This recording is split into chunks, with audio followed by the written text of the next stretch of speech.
Good morning, everyone. I hope you all are doing well. So, we are going to start with the remaining topic of environment and ecology. In your batch, I have already discussed about ecological concepts, right? Biodiversity part was also covered. Now, today we are going to cover environmental conferences and conventions. That will be the topic of the first day. So, this week we are going to have Monday to Friday continuous classes in this subject, and one by one we'll go through all important concepts which are required to be remembered and understood very well for the coming examination. As you all know that UPSC exam has become more and more dynamic in nature, right? I don't have to tell again because I have already given you an overview in my previous sessions held in Bangalore, where I have already covered what is required from UPSC point of view, what is required from syllabus point of view, and you have gone through the 2021 prelims exam question paper. Now in the month of January, UPSC has conducted mains exam. So in GS3 paper, you have seen the questions being asked in environment in the main examination. There are two questions on the Glasgow Summit, Glasgow Climate Summit, which was held in November 2021. So two questions are linked with Glasgow Summit. Right. Other questions are like I have said that sometimes question can be linked with geography also, like micro irrigation and all those areas. Then you have a question from the perspective of pollution, air pollution quality, guidelines given by WHO, World Health Organization. All three questions, if you look at the WHO report on air quality, then two questions on Glasgow, Green Grid Initiative and outcomes of Glasgow Summit and India's commitment, all are based on current aspect. This subject requires continuous updation from current aspect there. Whatever you are reading in the newspaper, the Hindu or Indian Express, right, La Excellence provides you daily update on the current affairs, and you are getting the entire summary of that. Current affairs have to be continuously updated. You have to always go on to that. Basic concepts in environment, what you require to be aware from syllabus point of view, that I am covering in the classroom. But current aspect, you have to keep on updating in the subject of environment there. So today, a very important topic I am starting in the class, that is environmental conferences. We will be going through environmental conferences and conventions. We will go through important conventions in various areas of environmental science, and we'll see that worldwide development, what have been the development, we are going to discuss that. Now, you'll find, if you look at previous year question papers, you'll find that there are questions which are linked to conferences. Whether it is climate change summit or biodiversity part or desertification, you take any area, any topic with respect to that, conferences in recent time. At the same time, important environmental conferences organized by the United Nations General Assembly, UN General Assembly. Based on that also questions are being asked in the examination. Conventions again, whether biodiversity conventions or climate change convention, desertification, ozone layer protection, you take any area. All important conventions being the multilateral agreement, direct or indirect, there are linkages in the question there. So as a candidate, as an aspirant, you shall know about the such important conventions and conferences. So this is the where topic I will start in today's class. As we'll go on, once we are done with this, we will be covering topics from agriculture. There are few important topics which are linked with environmental science. We will be covering in the topic of agriculture. We will be going to the pollution topic, then global warming, climate change, and EIA, environmental impacts assessment. I am going to discuss in the coming sessions, one by one we will be covering that. Now what you have to do here is that whatever I am teaching in the classroom, whatever topics I am going through in the classroom there, I will be using the green board. I will be writing points, I will be explaining the concepts here. You must note it down. Like simultaneously as topics will roll on, will go on from one topic to another, you shall write it down so that you are able to revise, right? Right, you are able to revise the concepts there, right? And these are the topics you will find in all textbooks, whichever textbooks or study materials you follow, you'll get these topics there. But what I'm saying there, you have to update from current aspect. Whatever the recent conferences have been organized, you have to be updated.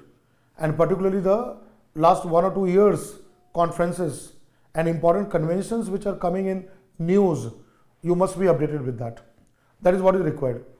I am going to cover the basic aspect, but you have to update with the current aspect. Now, this will be an interactive class. You all are in there in the meeting right now. I can unmute you whenever any doubt is there. Whatever doubt comes to your mind, you want to ask anything, you can raise your hand, right? I will be able to see that you are asking a doubt to me. Then you can unmute yourself, you can interact with me, you can talk to me, you can ask doubt to me, right? I don't want to make it a very static kind of a session here, right? Because when you are having in the live online class, you must be in a very interactive mode at the same time with open mind. It should not be very closed mind that you're just simply one-way communication. You are only simply listening that, right? Wherever you have genuine doubts, you are free to raise your doubts. We will take up the doubts there. I will discuss that one by one. All right, so now let's come to the conference. So we'll take the first topic here, that's the conference.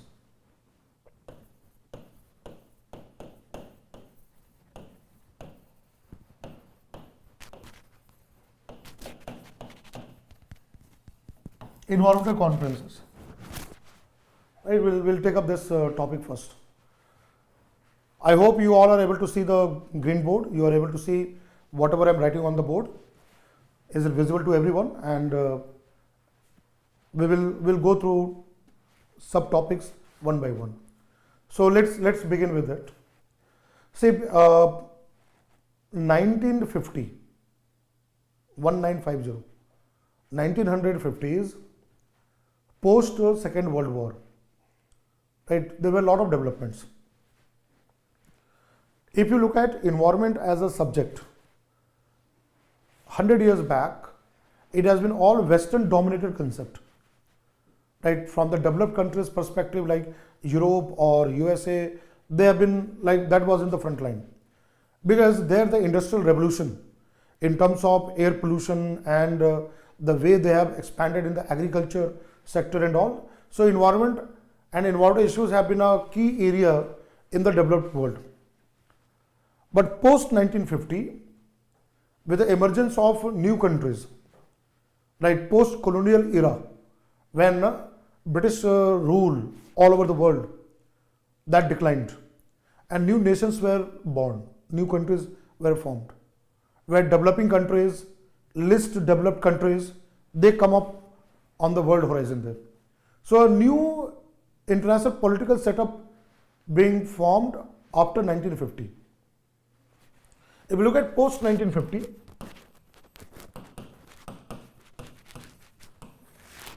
global development here. One is that Cold War. You all have read in world history, Cold War. After 1945, Second World War, right, countries were divided into two blocks. One block that is led by communist, Soviet Union, erstwhile USSR, and second by capitalist, the USA. During the Cold War, both these blocks, and particularly Soviet Union and USA, they were carrying out nuclear test, nuclear weapons testing. Like in Alaska, in USA, Alaska, under ocean, right, nuclear bomb, right, atom bomb, hydrogen bomb testing were carried out. At that time, number of NGOs, non-government organizations, that they led protest, because you know that nuclear radiations, gamma radiation, is really very harmful.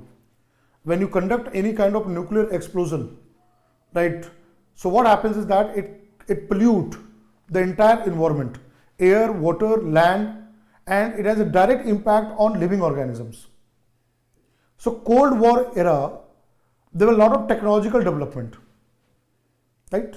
There were a lot of technological development like nuclear technology, nuclear testing, space technology, defense, weapons, all these were carried out. That I think you would have covered in your science and technology classes. Your science tech teacher would have covered those science tech development worldwide and including India, what has happened after 1950s, right? So a lot of technological development took place here. And that was competition, right? That was a kind of a competitions between the two blocks. Both the blocks were competing with each other to prove their supremacy in the field of technology. Now, when you talk about technology development, it's good that today mankind, human beings, human civilization, we are able to develop technologies for betterment of human lives. Today in modern society, modern world, technology has transformed human lives. Like today, technology has given us the benefits, right, which we all are enjoying there. But technology is a double-edged sword. Technology has negative impacts as well, particularly when it comes to industrial level, industrial development, where the pollution is a factor there. In this context, what I've done, I have said here, let's say nuclear explosion or nuclear testing, right? Industrial growth, in terms of having industrial development or industrial growth, right? Industrial growth. Now, if you look at here, another post 1950 development, you all know that 1945, Second World War got over with the bombing of two cities of Japan, Hiroshima and Nagasaki. The world has already seen the aftermath, after effect of nuclear bomb. It has already seen that. What happened to two cities of Japan. And even today, the impact in terms of genetic mutations and all have persisted there. What has happened here? 1950 is here. Post Second World War, Europe in terms of resurrection or again rebuilding. So there are a lot of developments happened in developed world in terms of getting back to normal state, because during the Second World War, many European countries, they were completely ravaged, right? Their economy level has been completely down. Because of the war is not only human casualty, but it has a tremendous impact on social and economic lives of European countries, the developed world. So after 1945, these countries started rebuilding back to the normal situation. So normal situation here, so here rebuild of Europe post World War II, right? They started rebuilding back. They again started on the path of development. And you know that one way is the industry, setting up industry in terms of power, then going for hydropower project, dams, barrage, hydropower project, for food, agriculture. So there were a lot of developments happened post 1950s in Europe and the developed countries like part of USA and all. There a lot of development happened, and it has impact. It had impacts on environment. It led to the impacts on environment. Another thing, what I said in the classroom, that formation, birth of new nations, new countries which came on the world map. Post-colonialism. After the colonial era, a lot of new countries came up. For example, our country, India. India was became independent in 1947. After that time, then many of the countries they came out from the British rule. Now, what happened? These all new countries, they had aspirations, right? They had aspirations to develop their country. Let's say, for example, in India, after independence, we started with 5-year plans. You have read in Indian economy the 5-year plans, where in the first 5-year plan, we gave importance to hydropower in terms of dams, barrages. You know that big dams were built because we wanted to have electricity, power generation. We wanted to have water for irrigation. Second 5-year plan, you know that Nehru-Mahalanobis model. We gave importance to heavy industries, right? 1960s, we went on for green revolution. You all know about that. You have read in Indian economy, right? Dr. M.S. Swaminathan and green revolution, right? So even our own country after 1950, if you look at, once after we became independent, so we also went on for many technological development, agricultural development in terms of many areas, and that had impact on environment. Now let's look at other countries, not only India, but other developing countries, other countries which also came on the world map, and they have to also develop. So in the course of development, in terms of economic growth, societal development, right? In terms of setting up industries, setting up various dams, hydropowers, mining, lot of things came up, and that impacted again environment. So it is not only the matter of the developed countries per se, but even the developing countries which came on the world map, they also started their engine of growth. And as you know that, as a development has impact on environment. So 1950s is the time when the worldwide, in terms of environmental aspect, that was limelight by number of non-government organizations, civil society, right? They raised concern. Now what happened here? 1960s here,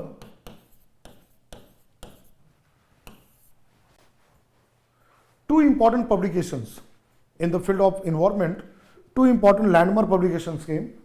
The first one which comes here, that is the Silent Spring. A very important book was written by Dr. Rachel Carson.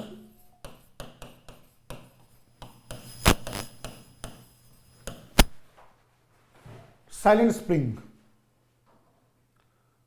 Now this book, Silent Spring, was like you can say, was an eye opener. A biologist, American biologist, Rachel Carson, based on scientific evidence, she came out with a book which got a lot of media attention. This book provided with evidence the impact of harmful chemical pesticides. You know that DDT, at that time, DDT as a chemical pesticide being used in agriculture. This book brought into limelight how toxic chemicals not only affect our pristine environment like lakes, rivers, water bodies, soil, but also how the harmful chemical pollutants enter food chain. It enters food web and cause biomagnification and cause direct impact on human health. This book brought with a number of case studies how chemicals which move to environment affect a number of living organisms like birds, mammals, reptiles, and impact on human health on human beings. Another very important significant development in MIT, in US, MIT University, a group of young scientists, they did study in terms of growth of population, human population. Because 1950s, after that, again, with the growth, the human population also started growing very, very fast. So given the fact that what would happen after 40 years, after 50 years, as the human population grow, and what will be the impact on natural resources. So there is another very important publication that is called Limits to Growth. Limits to Growth. Now this Limits to Growth, this important publication was brought by Club of Rome. Club of Rome, right, this Club of Rome was like a think tank, a group of young scientists in MIT University. They did some computer simulation, computer modeling, and they did some kind of prediction कि what would happen after 50 years, right, when the human population grow to a higher extent, how the natural resources will get depleted, what would be impacts on all natural resource and human lives. And they came out with their findings in a book called Limits to Growth, कि how far human beings can grow. There's two very significant reports, you can say, reports and publications. They were all discussed in media. They all went to the media. They were all discussed by the important scientists, think tank. They all discussed that. And given the fact, the kind of development coming to 70s, 60s, and as it went to 70s there, in terms of hydropower project, mining, industries, right, a lot of developments and lot of impacts on the environment.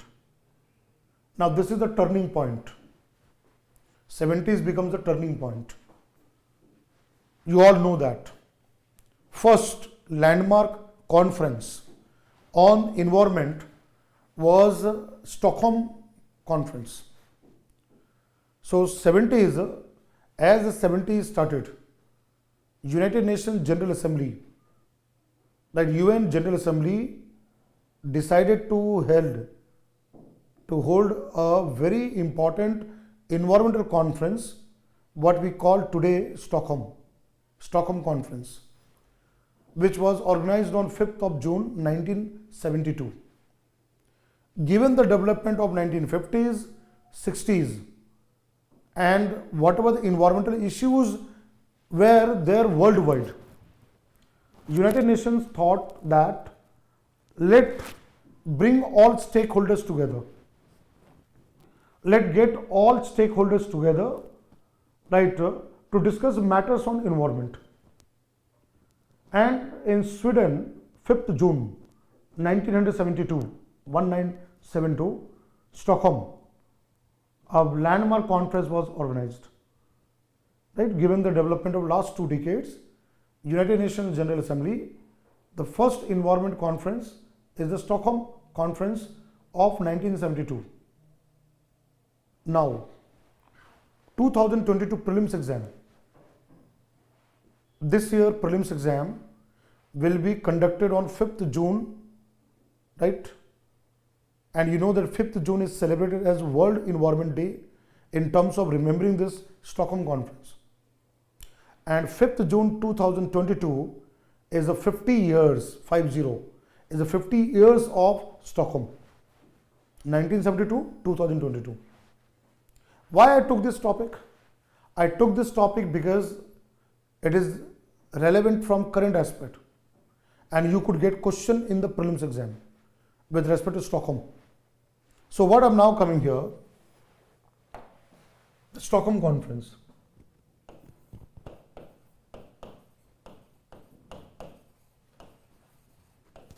There's the first conference,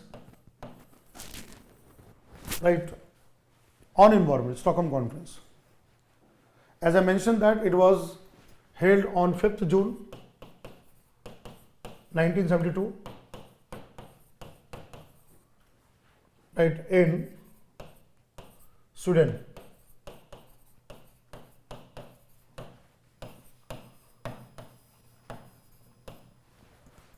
That was organized by the UN General Assembly. Now, whenever such a large-scale environmental conference is organized, that is participated by, there is a participation of governments. That the governments are invited to attend such conference to discuss important matters and take some kind of initiatives, come out with some certain initiatives. You'll always come across, whenever such conferences are organized, there are certain outcomes are there. Now, the official name, first of all, let me provide what is its official name. Popularly, it is called as Stockholm, because held in Stockholm city of Sweden, but it has an official name. The official name of this conference is United Nations Conference on Human Environment. On human environment.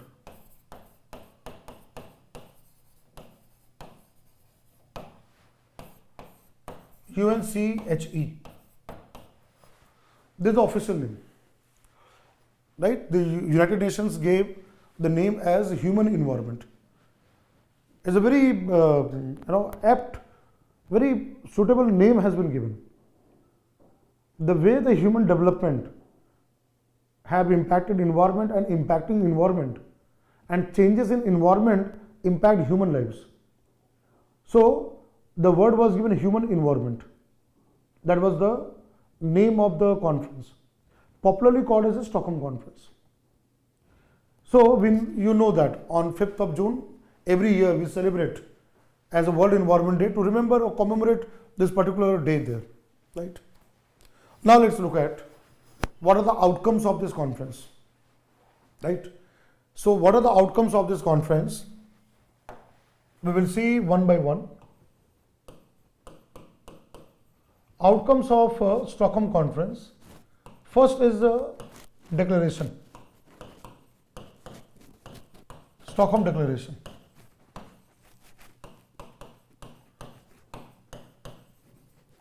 There are 26 principles, guiding principles, which have been highlighted on the Stockholm Declaration. Now, what do you mean by declaration? At the end of the conference, whatever the governments have agreed that they are going to take actions in coming future, right, on certain type of founding principles, they are called declaration. You can say in one way it is like an oath.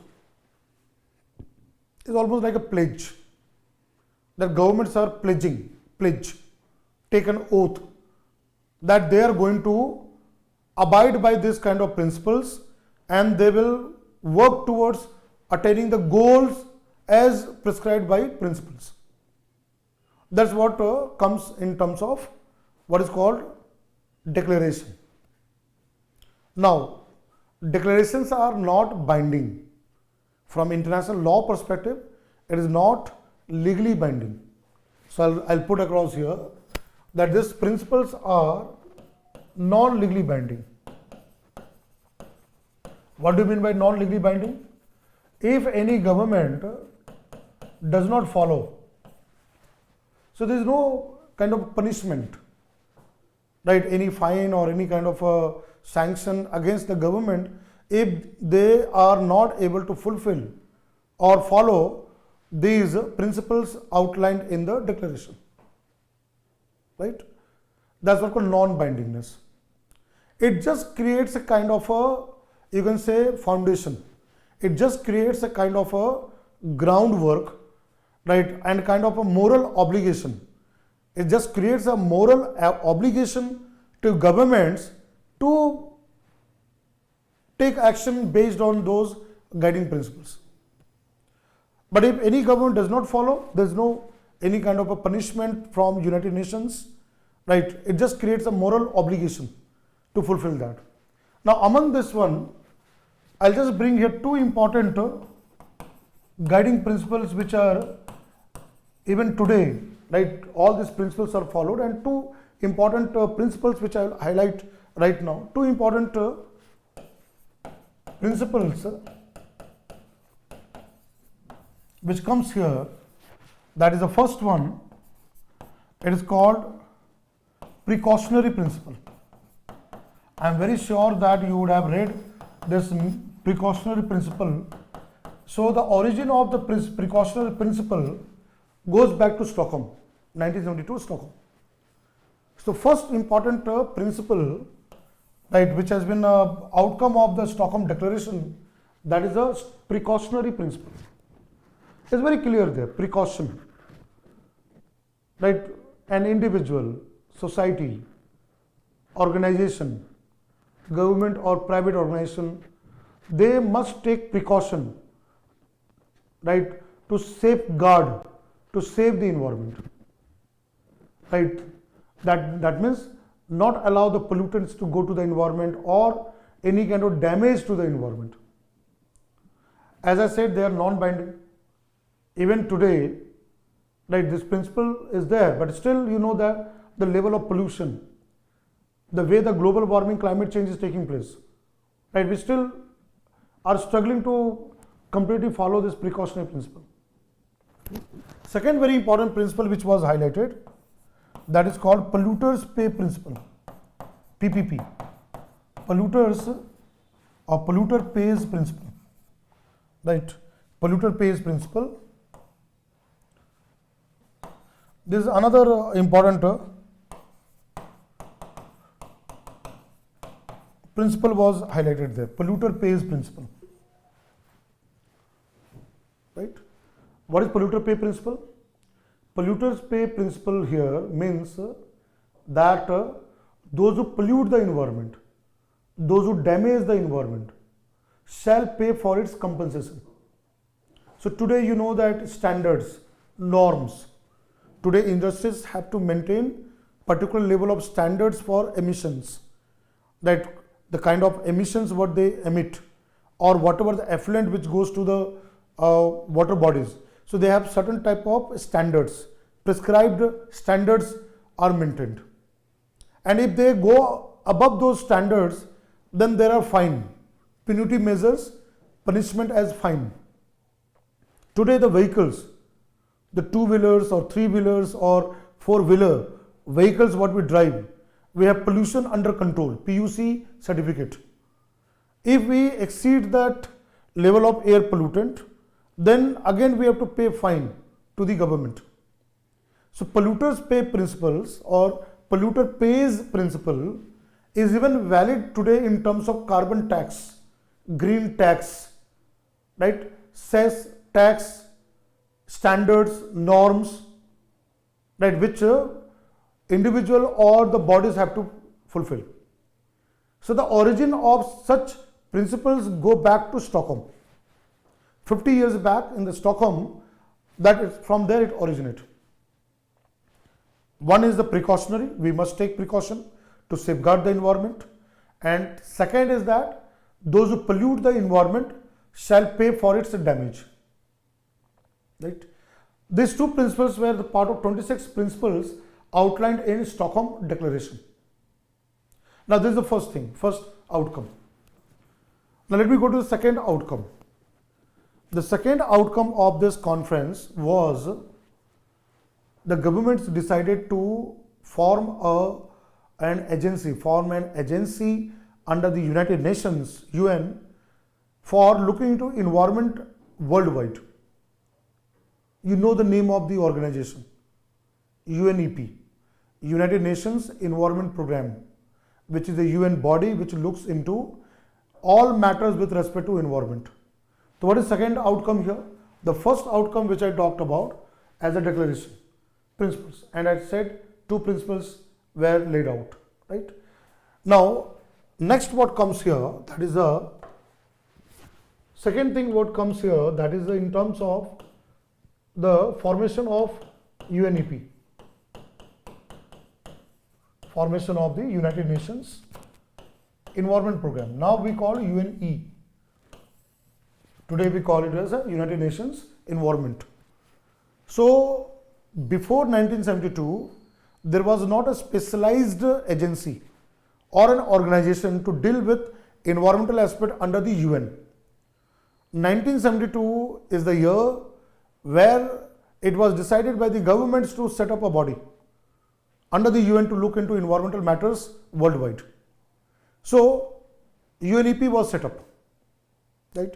And you know that it is a body which is not headquartered in New York or Washington DC or Geneva. It is a body which has been formed and headquartered in Nairobi.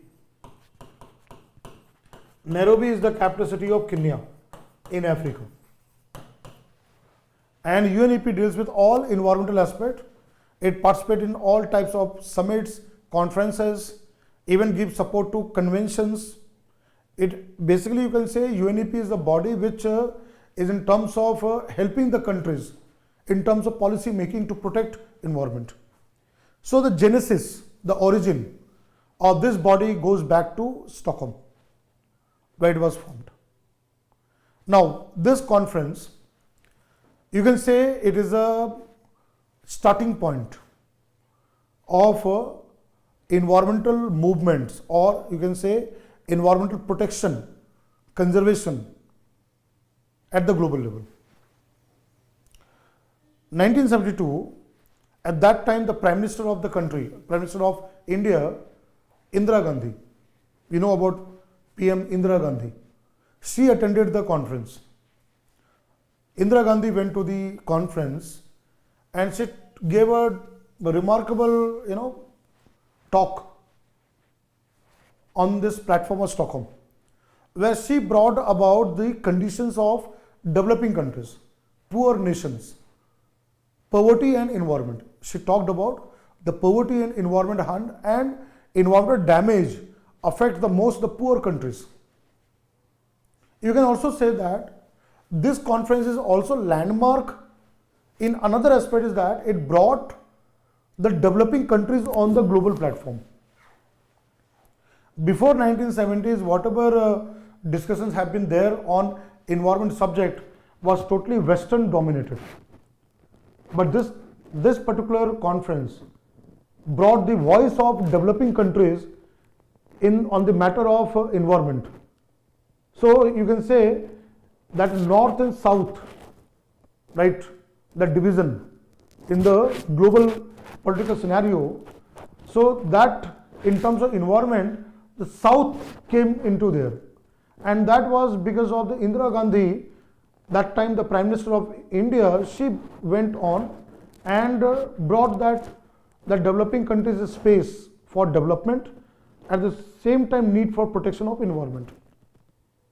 You'll also find that our laws, right, environmental conservation or environmental protection, all developed in 70s. I'll just give you example here. You know that 1972, same year itself, right? Government of India enacted Wildlife Protection Act 1972. Parliament enacted Wildlife Protection Act 1972, WPA 1972. Just a year before, 1971, Project Tiger was launched. 1972, after that, Asiatic lion conservation, great one-horned rhinoceros conservation, crocodile or gharial conservation. All this happened after 1972. 1974, Indian Parliament brought another law called as Water Pollution Act, Water Pollution Prevention and Control Act 1974, where we formed CPCB, Central Pollution Control Board, and State Pollution Control Board in our country to look into the water pollution.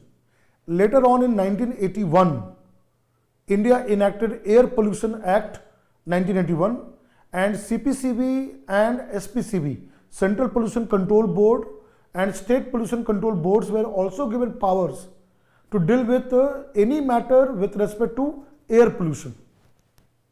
1986, India passed another umbrella law called as Environment Protection Act 1986, EPA 1986. where any matter with respect to environment were brought under this umbrella law EPA 1986. So if we look at development in terms of legal framework, laws, all this happened after this conference. Right? I'm talking from Indian point of view, how such important conference which is attended, which has been done at the global level, can have impact on the India's development there. But this is one aspect there, right? There the kind of discussions were led and governments decided to take certain actions there, and they also decided that they will meet periodically, right, from time to time, in terms of taking the review of whatever they have achieved. So that's what comes into that. All right. So now what I'll do here, so far what I've explained to everybody here, I'll interact with you there, then I'll go to the next one here. So anyone who wants to say anything, you're free to add here. And I believe that this all you would have covered in your something, the ideas which I've discussed right now, you would have covered in other areas of GS, general studies. Right? Any person who wants to say something, want to add something on this? So let me do one thing here. I'll share the screen here. You'll be able to see the screen here, whatever I've written on the board here. Let me go one by one. So what I've done here, I have started with this one. Right, you can see the green board that 1950s a lot of development happened. This part I have explained here. Then I have gone into 60s and 70s and the two important publications, that is Silent Spring and Limits to Growth, that was in the news there. And then coming to its Stockholm conference, right, UN conference on human environment. Then I have said Stockholm Declaration, 26 principles were there, and two important principles, precautionary and polluter pays principle. And then I have discussed about the formation of the UNEP as a part of the 1972 conference, right? So anything you want to say, you want to add? Praveen, Monesh, Navin Dev, Ananya, Pratibha, I can see all your names here, all students who are attending right now, I can see them. Shweta, then Meghnath, Rahul, Om Prakash, Darshan, Sri Krishna, Dheeraj, right? I can see all of you. Padma, Pradeep, Vishwas, anything you want to add? You want to share something? Then I can go into the more part of it. Let me do one thing here.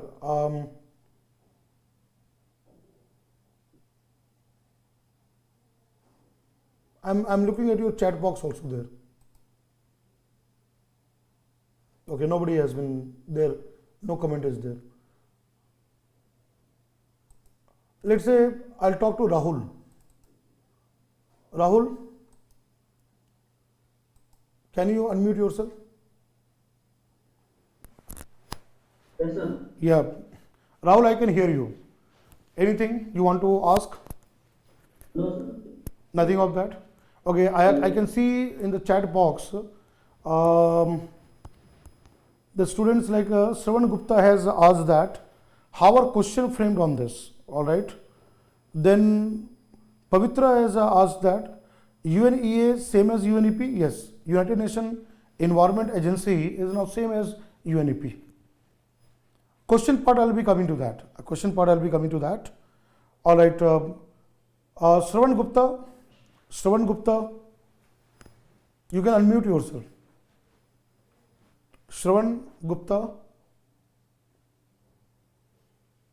Sir, excuse me, sir. Yep. Sir, what about the scheduled animals of WPA, sir? Scheduled animals of WPA. Now, what do you want to ask about that? Sir, what is the scheduled schedule under it, sir? Like how many schedules are there? Like We will be covering that. We will be covering in the classroom there. When I'll come to the laws, I'll be covering that.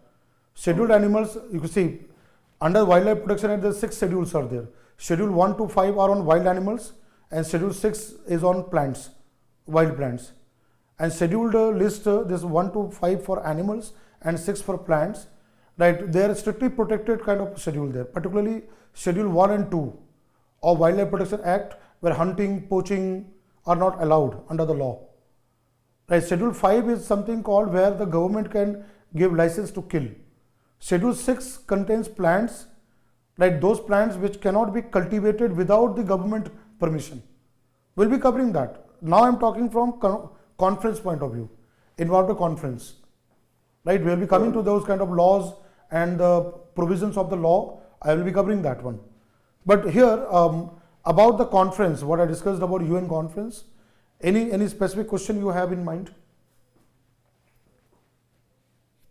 no, sir. No, okay, thank you. So I hope that this is clear to everyone. Now this Shravan Gupta, who asked a question with respect to the part of how the questions can be asked in the exam, right? He has asked that how the questions can be framed in the examination, how the questions can be asked here. See here the questions, if you look at, questions will be direct. In the objective type question, it can be a direct question there. Like it can give you statement type question there. Consider following statement about environmental conference, and there's a statement number 1, statement number 2, statement number 3, and there it will mention about certain areas there. Sometimes in the multiple choice question you have facts, even sometimes the facts are also asked, right? But what I would like to bring here, in the main examination, see, main examination is a very different sort of examination. Main examination will ask you any such summit or conference on any topic of environment which is in the recent times, not very old one. See, this is just like a background. You can understand that what I have discussed about Stockholm conference is just like a background. It just has, you need to have that background knowledge of that, right? Chances of questions in the UPSC exam is very rare, right? Already in previous exam, it has been asked once a question about Club of Rome. There was a question about Club of Rome, limits to growth, Club of Rome, that was asked. But again, you will not find any detailed question on that. But again, this topic has become relevant because 72, 2022. And since you will be appearing in the examination, I hope that most of you are going to appear in the examination on 5th of June. And 5th of June 2022 is the 50 years of UNEP and 50 years of Stockholm Conference. So might be, there is chance that, possibility that UPSC can ask question. What I'll do in this context is that, let me just go back to the home page here.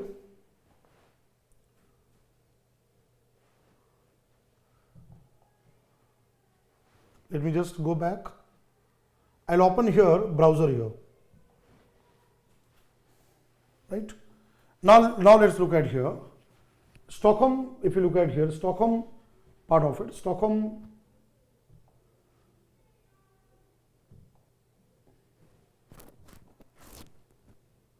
Let me see if this worked there. Then I can show you that Stockholm plus 50, right?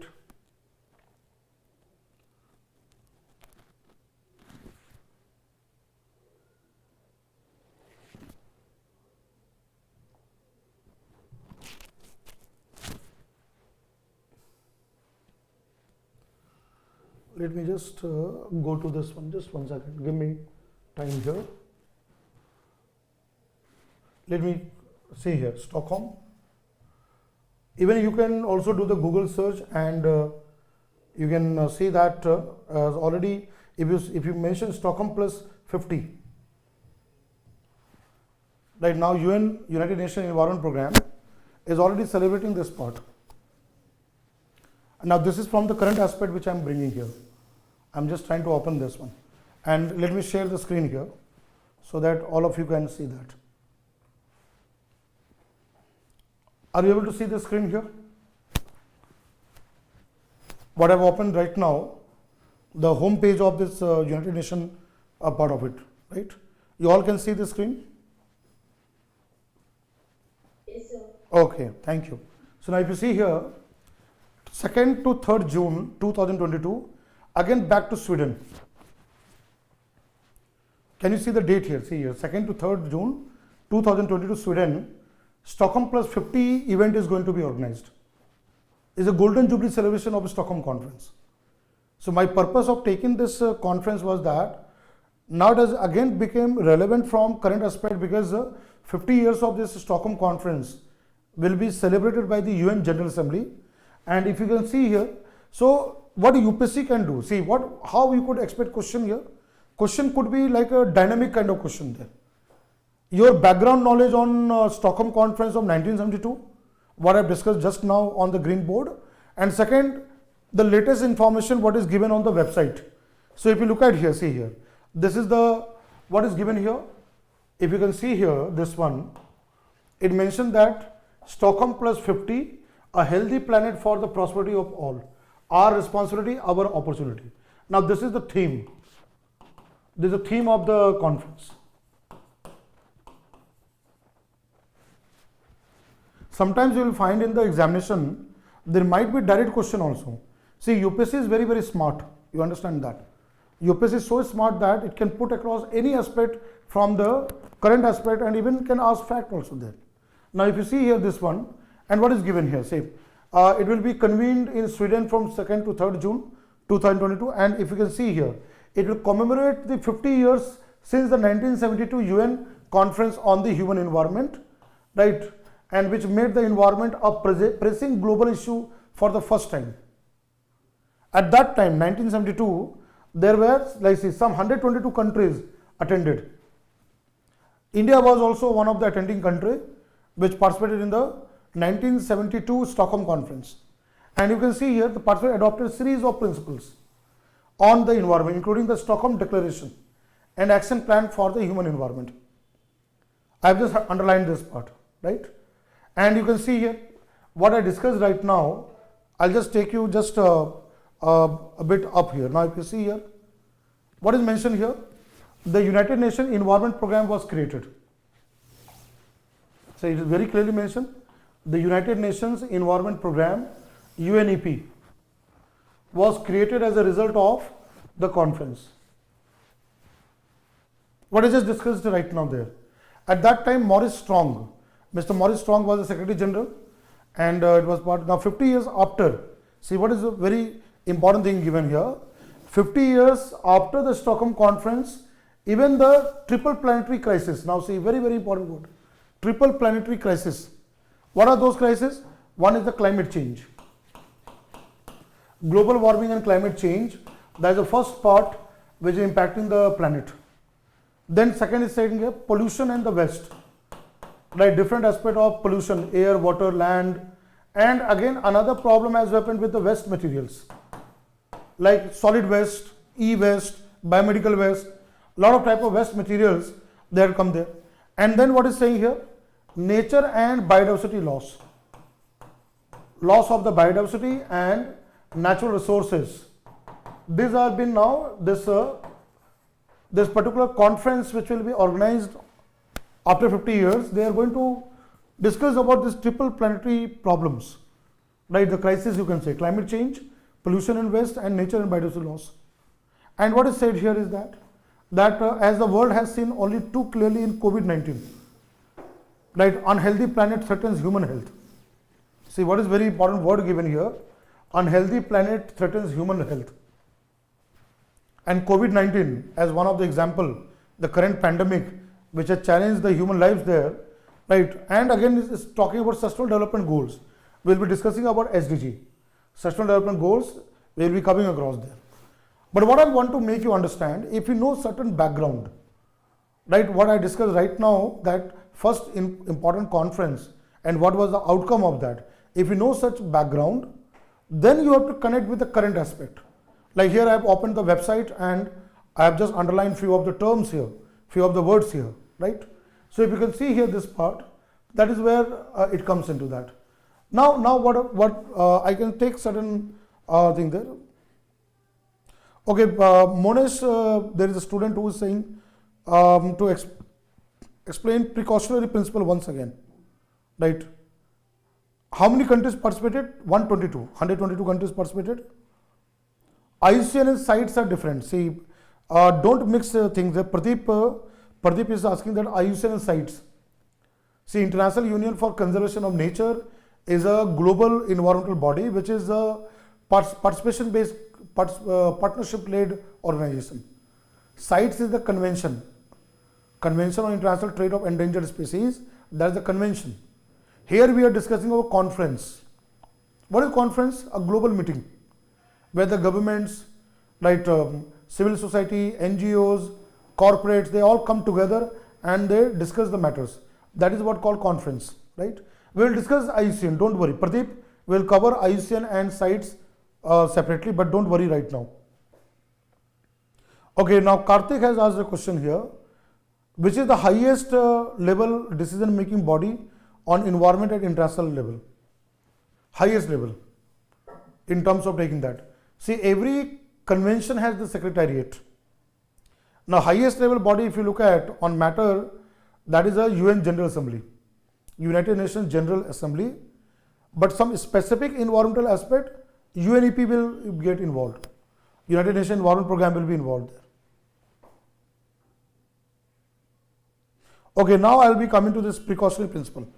All right, now let me come to this precautionary principle.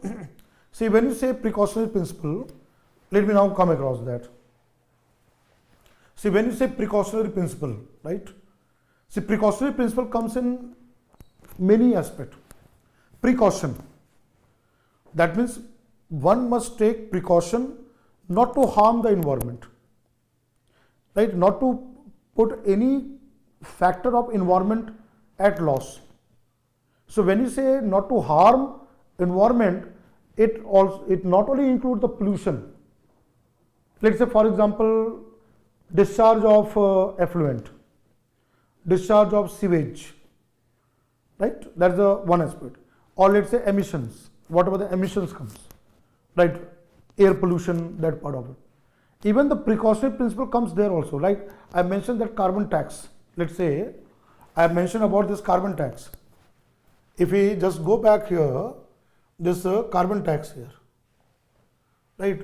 For example, here precautionary principle, I'll just bring about that. If we just take here green tax or carbon tax,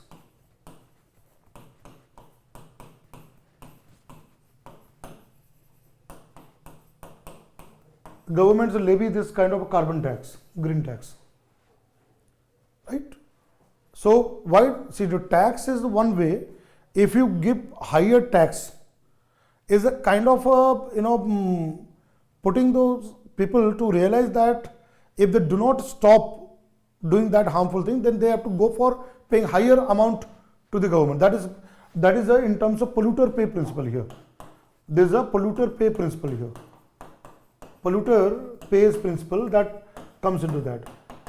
That is the one aspect where you put a kind of a fine on the individual or the organization. That's one thing. But when you say precautionary principle is that where there should be action not to release the pollutant, not to release harmful pollutant to the environment, or before you release the pollutant to the environment, you must treatment. Let's say sewage, municipal sewage. So today it is a responsibility of municipalities to treat the sewage and then discharge to the water bodies. Today it is the responsibility of industries first to treat the effluent, right, make it more cleaner and then discharge to the environment. Correct? Today the industries like chimney, smokestack, which pollute the air with the release of gases, right? Again, what are standards and norms are there? There has to be such kind of a devices like electrostatic precipitator or cyclone baghouse, right? All the harmful pollutants should be removed. Then the gases should be released to the air. So that is what called precaution. One thing is a precaution. Now what is there? If anybody is not following the precaution and causing the harm, then they must pay for the damage. They must pay for the damage. That is called polluter pay principle. Now, precautionary principle also comes in context of wildlife, biodiversity, right? Because even now biodiversity, one must again take precaution not to harm any animal, like tiger or elephant or any wild species. Again, there also precautionary principle comes into that, right? Again, the precautionary principle is also applicable, right? In terms of protection of natural resources, biodiversity, then again it comes there. So precautionary principle is a very broad concept, is a very broad principle. What I'll do here, let me make you understand here. Now this one, I'll just go back here. I'm getting back here. This browser which I've opened here, this one, right? This is Stockholm plus 50, what I've opened here, right? Now if you can see here, there's a document given here. You yourself can open that Stockholm plus 50. After the class, you can open that, and there you will find this document is given there. This is what I mentioned, Stockholm Declaration and the principles. You'll come across there, right? You'll come across there in this particular document there, right? It can be downloaded, and you can easily can see that and can read about that, right? So here, if you see here this one, let me see if it can be opened up.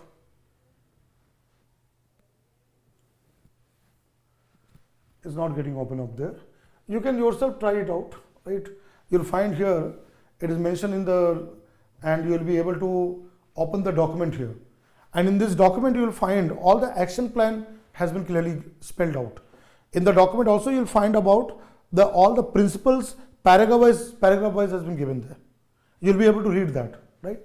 So what I would like to bring here is that when you go back here, this one, in terms of this UN 50 here. So a lot of, now this will be a very important landmark conference organized after 50 years. Now, let me see here. Sagar Patil, there is a student who is asking that it means our tiger project and elephant project are based on these principles. Yes, they are based on that. See what I said, these principles are guiding principles. They create a moral obligation. But how would you make it binding? How would you make it binding? If we pass a national law, at the national level we pass a law and try to follow such principles. That's what in India we have number of laws to implement the environmental aspect, correct? At the international level, it comes in terms of a UN perspective. Now somebody has asked the question that, which is the highest body? The highest body is the General Assembly that looks into that. But if you take any specific area of environment, right, UNEP, United Nations Environment Program comes into that. Sometimes convention, multilateral agreement or treaty or convention may also have its own decision-making body, what is called COP, Conference of Parties, COP, what is called as a COP or Conference of Parties of the convention, let's say climate change. Suppose that, let's say climate change, UNFCCC, United Nations Framework Convention on Climate Change, it has the highest decision-making body called COP, Conference of Parties, which organizes a summit where all the member parties come together and they do all the discussion. I'm talking from a particular topic of like climate change. But overall, if you look at all the matters, whether it's climate change or biodiversity or any matter with respect to that, UNEP, United Nations Environment Program, looks into that, right? So please make sure that, see what is my perspective here in the classroom, that I must give you the background, I must discuss some important aspect from the syllabus point of view. At the same time, you have to connect with the current aspect. What I discussed about this one, 50 years of Stockholm, right, 50 years of UNEP. So you have to then connect with that. You have to read about it, right? From based on that, the question can be asked. So let me now go to the next part of it here.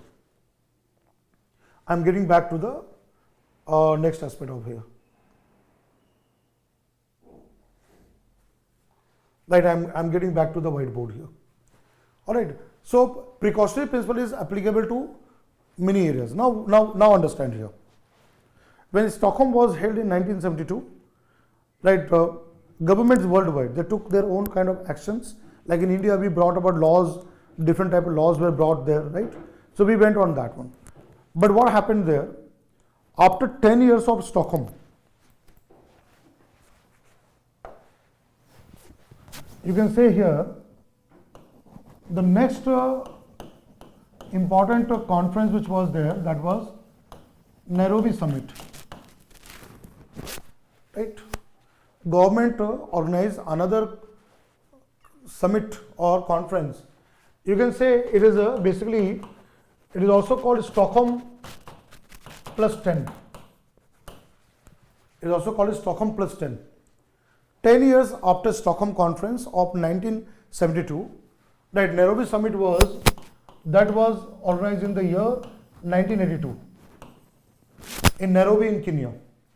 In Nairobi in Kenya, governments decided to come together and again discuss on environmental aspect. That was in the year 1982. That was after 10 years of Stockholm. We call it as a Stockholm plus 10 conference there. Now you may ask that what is summit and what is conference? See, when you come across the word summit,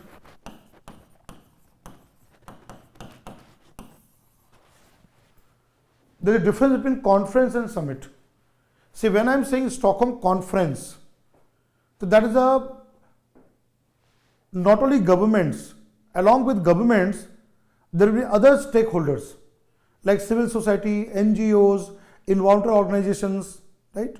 Even the indigenous people's representatives, even the multinational companies, they all can participate in conference, which is a large level. But when you use the word summit, when the word summit comes, so that is you can say it is a conference, or you can say meeting. It is a conference, right, of governments only.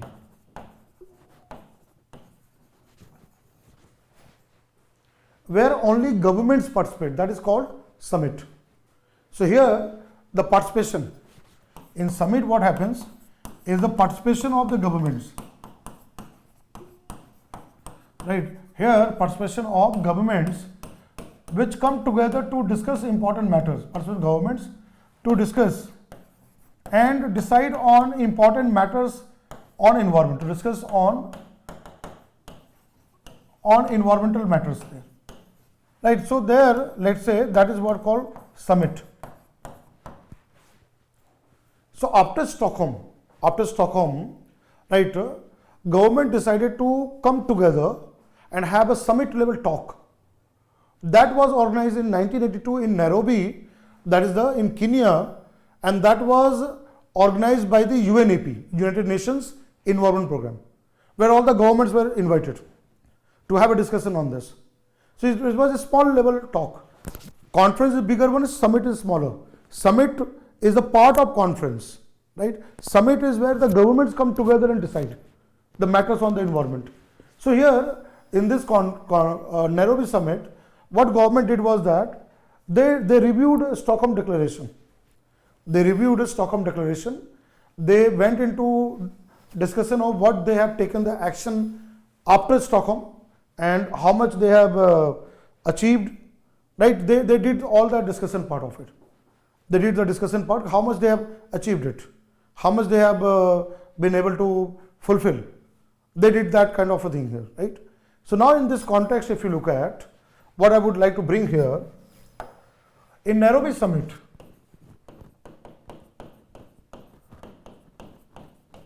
of 1982, what was the main aspect of it? The first thing, what was that? That was review, right? Review of action plan and declaration.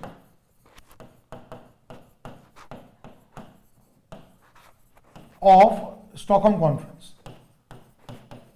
The Stockholm Conference of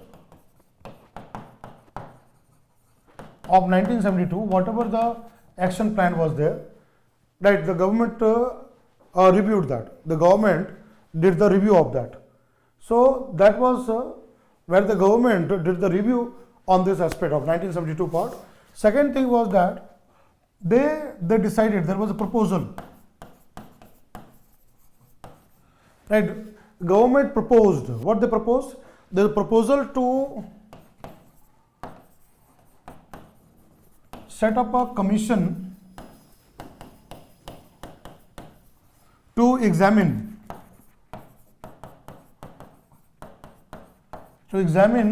socio-economic development, because the one aspect is the development of the human beings, socio-economic development and protection of environment, right? To protect the environment, protection of environment.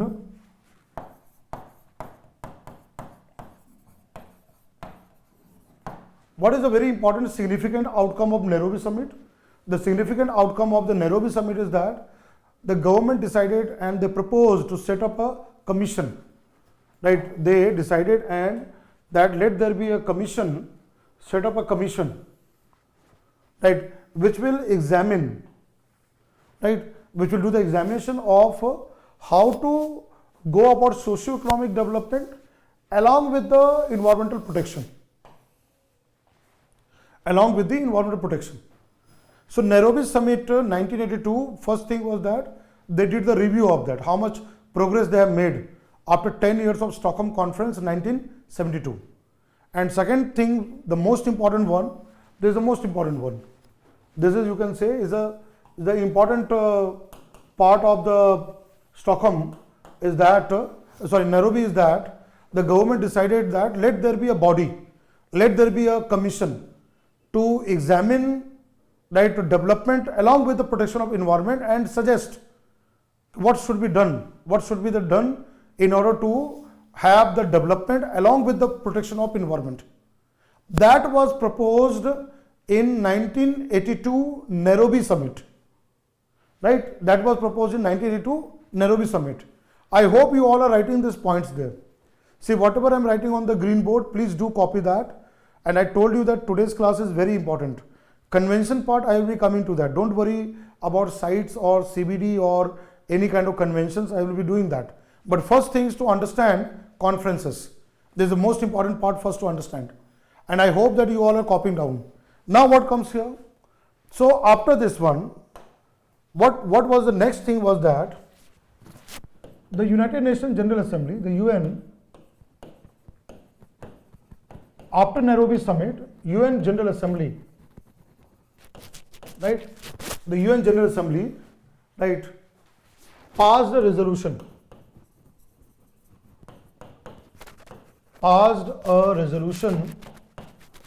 In 1984.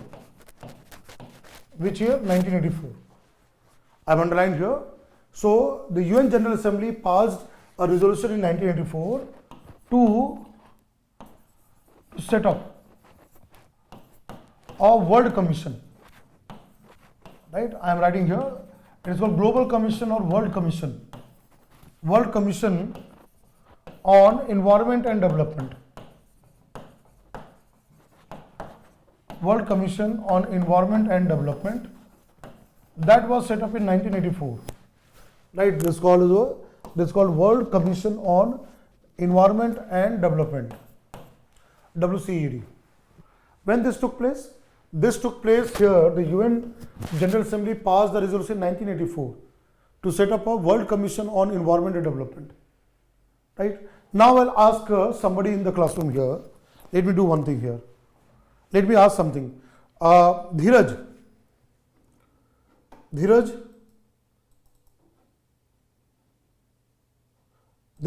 can you unmute yourself?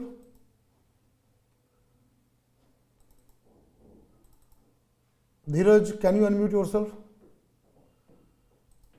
Yes, sir. All right, Neeraj. I have written on the board here that in 1984, World Commission on Environment and Development was set up. Can you give me the another name of this commission? This happened after 2 years of Nairobi summit. What is the name of this commission? I think you would have covered in your economics class. Can you name that? See, remember that environment is a subject which you have to connect with every area of general studies. Right? So now who will take? Neeraj, can you give the another name of this commission? It has a special name. You may be reading somewhere in current affairs There is a special name of this World Commission on Environment Development. Can you give me the name?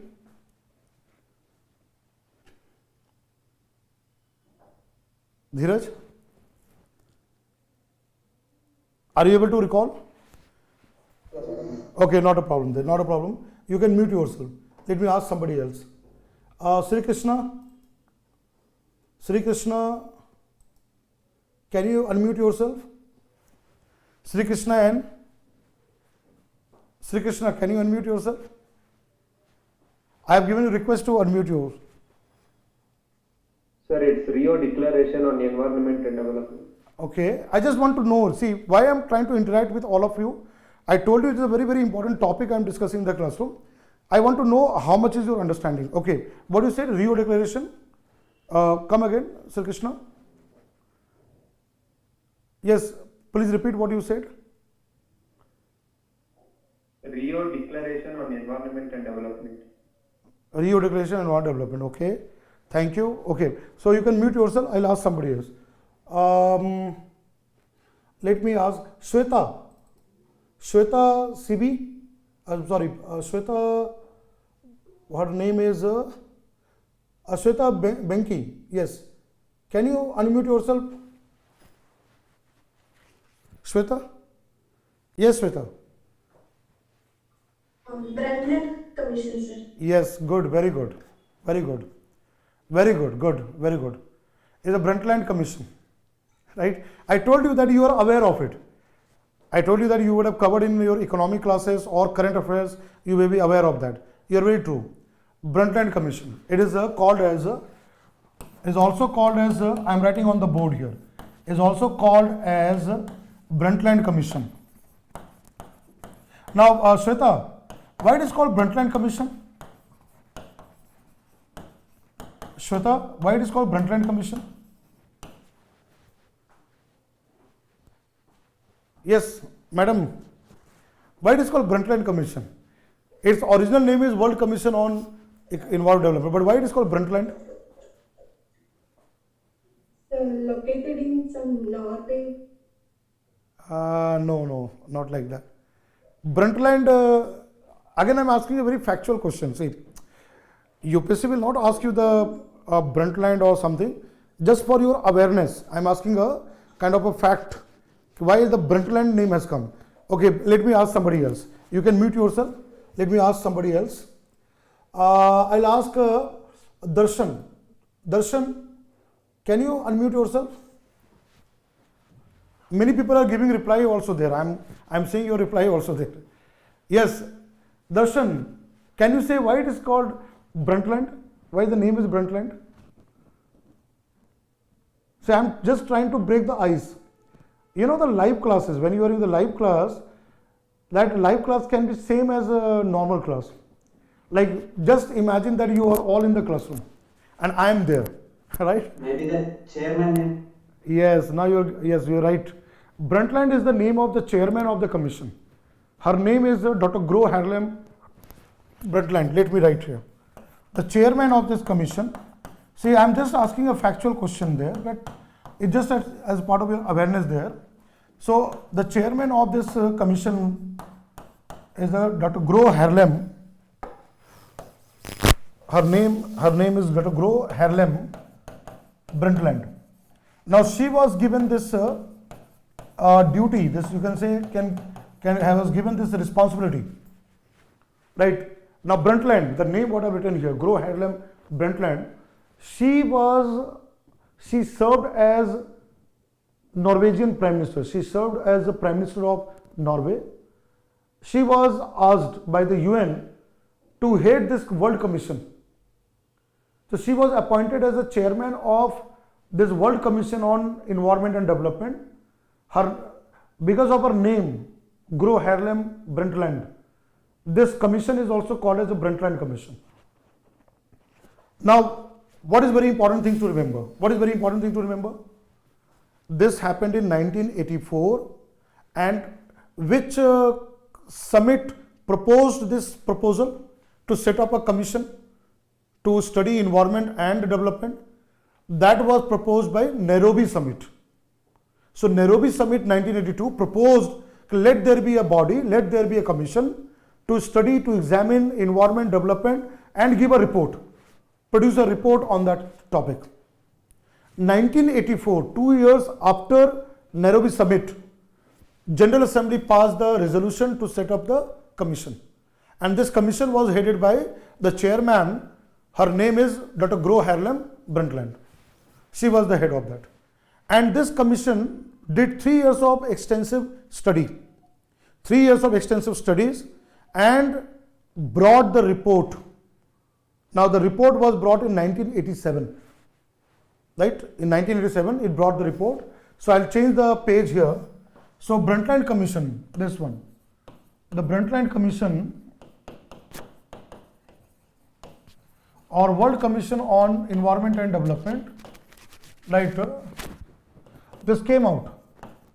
This came out with this report. Again, I am giving a fact here. So remember that sometimes certain important facts you have to remember, even for the mains writing part or the prelims exam. So this report is called Our Common Future. Our Common Future. This is the name of the report. Brundtland Commission report, that Our Common Future. This is the title of the report. Now this report, this Our Common Future, was brought in the year 1987. 3 years after this commission was set up, the commission did all the study and brought out the report in 1987 called Our Common Future. And this report is a very, very important report. Even today, this report has got significance because this is the report which talks about sustainable development. See, when you say environment and development, you all are aware. I believe that all of you in the classroom is aware of this concept of sustainability, sustainable development. What is sustainable development? A type of development which not only meet the socio-economic needs, right, of present generation but also the future generation. Is a type of development which is based on the generational equity. At the same time, it is also based on environment protection there. So here, this is where the concept of sustainable development, right? The concept of sustainable development first time was elaborated in this report. Okay, what is sustainable development? How we can achieve sustainable development? What should be the action plan for sustainable development? All were brought out in this report, what we call as Our Common Future. So now let me do one more thing here. I will share the screen here. Right, I am sharing the screen here so that everybody can see the screen here. Now what I'll do here, I'll now ask Veena Kumari. Veena Kumari, can you unmute? See Veena Kumari. Can you unmute yourself, Veena Kumari? Yes, sir.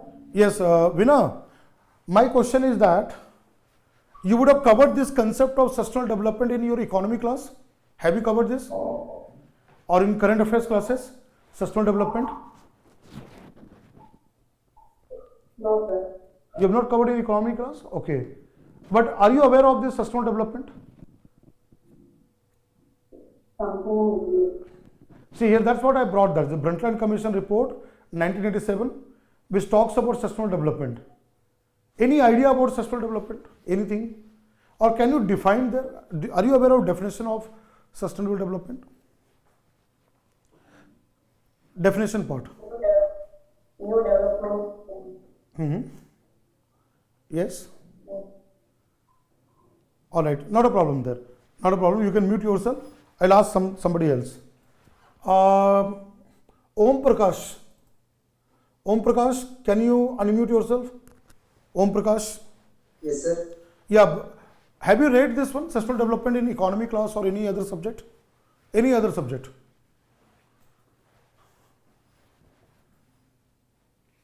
Om Prakash? Yes, sir. I can hear. Yeah. Have you read anywhere? or even if you have not read, any idea how do you define, what is the normal definition of sustainable development?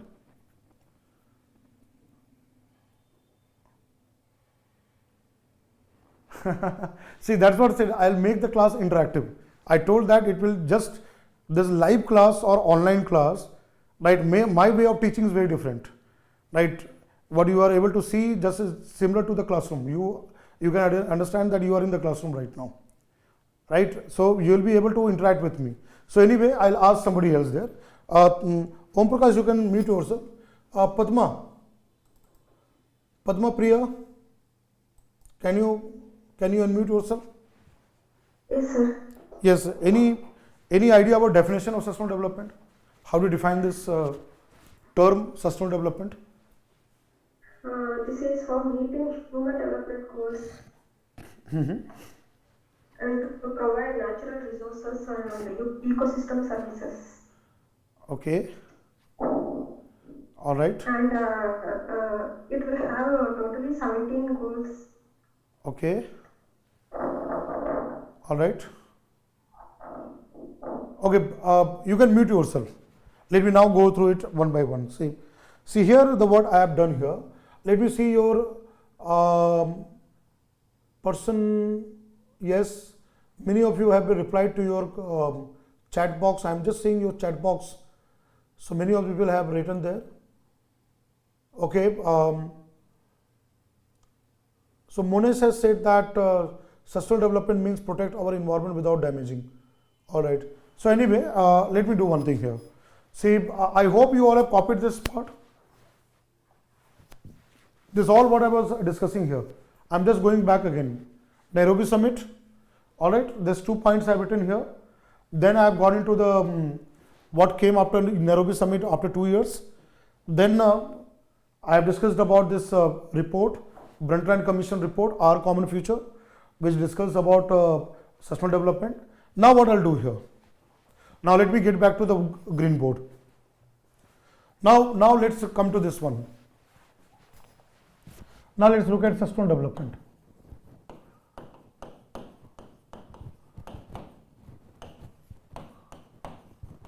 So this is a very, very important one because nowadays it has become really very important for main exam also there. You'll find main examination of UPSC continuously asking things linked with sustainable development, whether it's energy or in terms of production and consumption of resources, right? Any aspect, right, which linked with human development and the environmental aspect of that, continuously UPSC is asking question there, right? Now let's understand here what I would like to bring here. The term, understand, the word sustainable development was not in 60s and 70s. See, when the Stockholm conference was held, at that time there was no mention of the word sustainable development. Idea was there. What is the idea? Let's understand. What was the idea? That Club of Rome, I mentioned in the classroom, Club of Rome, right, came out with a report called Limits to Growth. They did study and they said that as the human population will grow very, very fast, the natural resources will deplete. So that will create problems, right? That will create problems in future. That was brought by Club of Rome in Limits to Growth. That we are talking about 60s and 70s. Idea was there. See, understand that. Idea was there, but Club of Rome did not use the word sustainable development. First time this term sustainable development, right, what we are very much aware in these days, was coined by IUCN. Let me bring here. It was coined by, right, it was coined by the IUCN in 1984. I'm again giving you a fact. First time this word called sustainable development came into media, came into the normal term.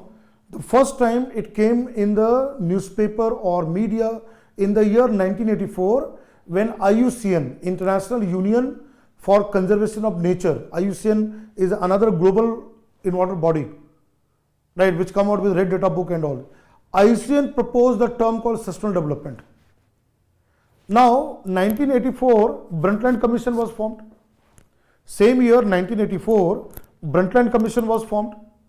Now, Brundtland Commission took this word as given by the IUCN, and in its report, which came in 1987 as Our Common Future, the Brundtland Commission was able to explain the sustainable development concept. Now this was here. So remember that the first time was used. Now what is sustainable development here? Now if you see here sustainable development, Brundtland Commission report. So first thing comes here, definition. You will be aware of it. I think most of you who are in the classroom would have read about its definition there. How it is defined? What is standard definition given in Brundtland Commission report? The Brundtland Commission report has defined sustainable development in the following manner. Right, it is a form of development. It is a form of development. This is how it is defined there. It is a form of development which not only meets needs of the present generation. This is how the Brundtland Commission report has defined present generation. Right? What is the definition given here? A form of development which not only meets the needs of present generation, not only meets needs of the present generation, but also, right, or present generation without compromising. I'll write here. Right, a form of development which not only meet needs of present generation without compromising, right, without compromising ability of future generation, right, without compromising ability of future generations to meet their needs. Future generations to meet their needs.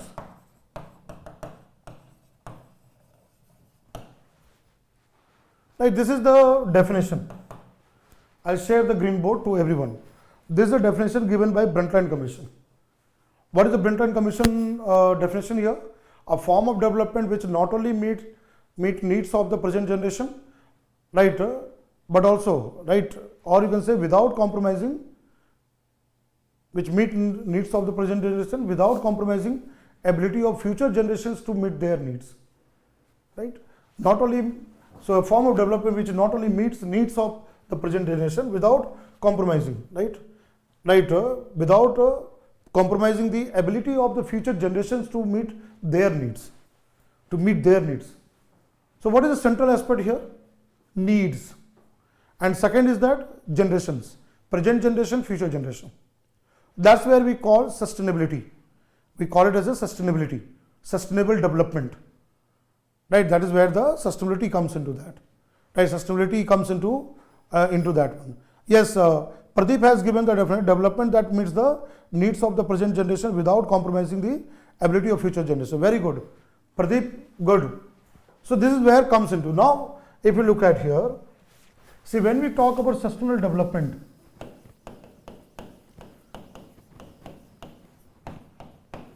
right, when we talk about sustainable development, you know that it is like this one. You have seen this three circles, right? These three circles are there. One is that here, social development, right? Here you have economic development,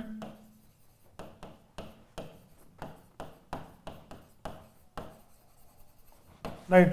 And the third one is the environment protection, right? Environment protection. So when we talk about sustainable development, it is we have to meet the socio-economic needs, but again, not at the cost of the environment. So here, this part, the common ground here. This common ground, what comes here, this part of it. This is called as a sustainable development. Sorry. Many times you will find this diagram there. Sustainable development is this part which looks into development, at the same time protection of environment, right? It also talks about protection of environment. And where this idea came first time? This idea came during the time of 60s, 70s, but the word was sustainable development came in 1984, and Brundtland Commission report has explained this concept in an elaborate form there, right? Now look at here. What I'll do here, it has got 4 important pillars here. See, when you say sustainable development, it has got 4 important pillars. 4 important pillars, right? It has got 4 important pillars. What are those important pillars there? The first one, the very first one, is called carrying capacity. It's called carrying capacity. It is called as a carrying capacity. What is carrying capacity? That every natural resources has got a limit. See, let's say soil, when we do the agriculture, right? When we do the agriculture, let's say soil. So when you say soil here, when we carry out agriculture, soil has a capacity. We cannot continuously keep on over exploiting the soil and the nutrient for agriculture. There will be a situation when it will get breakdown. There is something called threshold. So what is carrying capacity here? Carrying capacity here means it has a threshold, limit is there.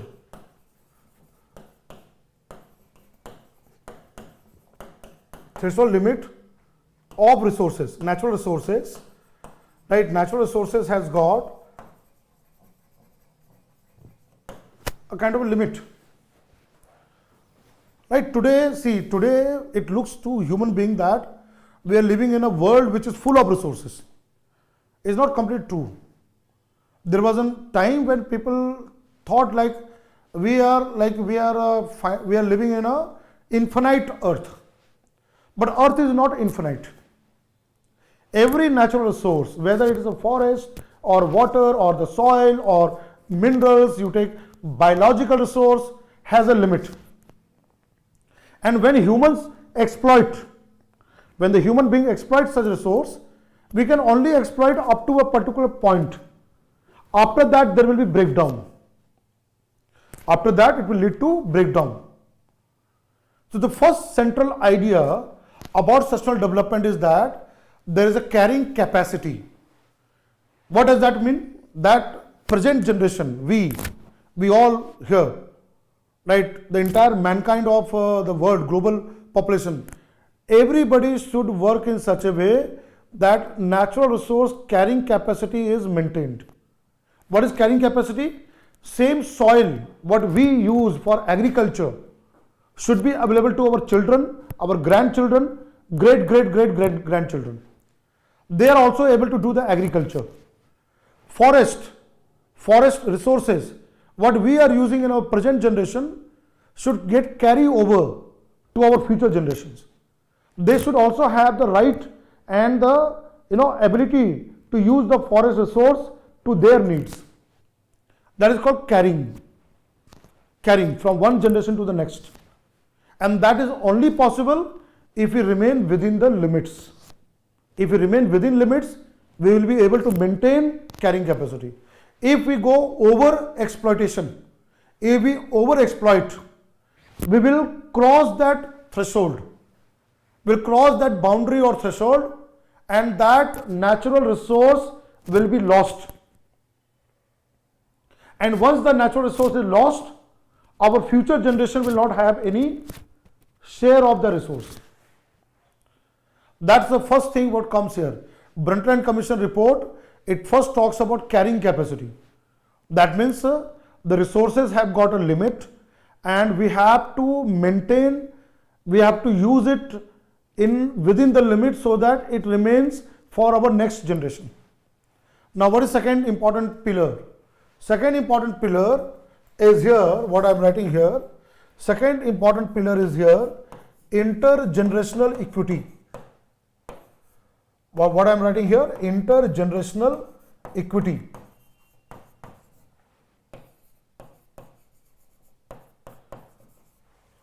What is the word here? Intergenerational equity. What do you mean by this term, intergenerational equity? Intergeneration, present generation, future generation. There has to be equity. What is equity here? The resources what present generations are able to, present generation is able to use, same resource have to be there for future generations. There have to be equality, equity in terms of use of natural resource by the present generation and future generation. So what is the word here? Equity. E-Q-U-I-T-Y, equity. Equity to use resource by the present generation, future generations. That is called intergenerational equity. Now next one, third part, it talks about intragenerational. I am using the word here, intragenerational equity.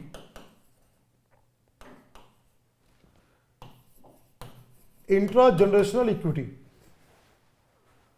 Now what do you mean by intragenerational equity? Intra, I-N-T-R-A. Intragenerational equity here means within the same generation. Within the same generation. That means today where we all are there, present generation, we have gaps. We have gaps. Just take examples. If you look at global way, so developed countries, industrialized countries, developed countries, they consume more resources. Developing countries, their consumption pattern is low, and at the same time they're producing the resources. So you'll find that there is a gap between developed industrialized countries like Europe and US, Australia, Canada, Japan, all developed countries, and developing countries like India, China, Brazil, South Africa. There's a gap in the resource. What we are talking about, equity. In the same generation, within the same generation, in terms of use of resources, there is a gap. And if you compare developed and developing countries with the least developed countries, LDCs, again there is a gap. See, one we are talking about present generation, future generation, intergenerational equity. Second, we are talking about within the same generation, there is a difference in the use of resources. So sustainable development talks about that even in the same generation, right? There has to be equality, equity in terms of use of resources. But what we find in today's time, that developed countries, they use more resource, right? And from where they get the resource? From developing and least developed countries. Where the environmental damage is being done? Now in the developing and least developed countries. So sustainability, when you talk about sustainability, another important concept is this one. Now what is the fourth pillar? The fourth pillar of sustainable development is here, what is called as here, gender equity.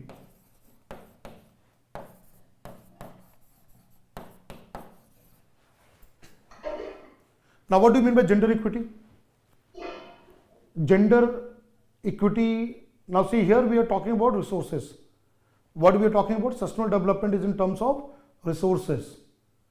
What resource we use? Food, water, cloth, raw materials, that resource which we get from natural world, what we get from the biological resources. We are talking about that. Now what is gender equity? In terms of resource, anybody in the classroom? Let me ask here. Let me ask a question here. I'm putting the screen here so that everybody in the classroom can see into that. Madhu, Madhu, can you unmute yourself? Madhu or Madhu? Yeah, Madhu, can you hear me? Yes, sir. Can you explain what is gender equity here means when we talk sustainable development? See, I'm explaining here the concept of sustainable development. In that context, you have to tell me what is the gender equity means. The process of being fair to women and men. Women and men, okay. Is there any gap? Is there any gap between use of resources by women and men? In the present society, present time, is there any gap between men and women in use of resources? Or there is equality? Everybody can use the same resource. What do you think?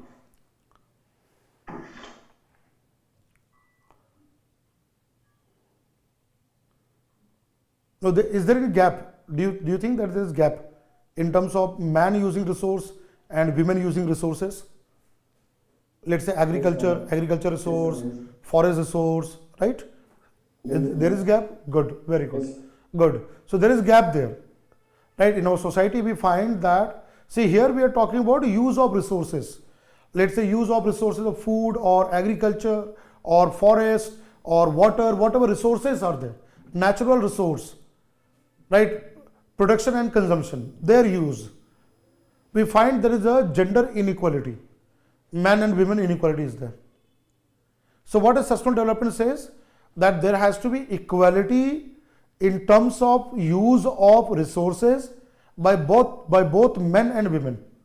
Men and women should have equal share of natural resource, right? I hope you all are able to create. Yes, very good. Kiran has said there. Kiran, can you Madhu, you can mute yourself. Kiran, Madhu, you can mute yourself. Kiran VS, can you unmute yourself, Kiran?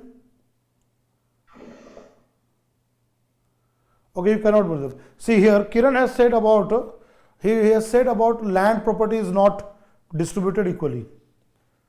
Good, very good example. Kiran has given a very good example that if you look at land as a property, very good example. That's what I asked Kiran to unmute, but he is right now in study center, so he cannot unmute. But that's what I want to make you aware. Let's say land, the land what we use. Suppose that agriculture land, in terms of agriculture as occupation or agricultural land, you'll find in our own country, in India itself, land rights are again with the men. Agriculture, land ownership again in the family vest on men. Women have either very less share or no share. I'm talking about agriculture land. Suppose that agriculture land. One land property we talk about in terms of building our home or house and living there.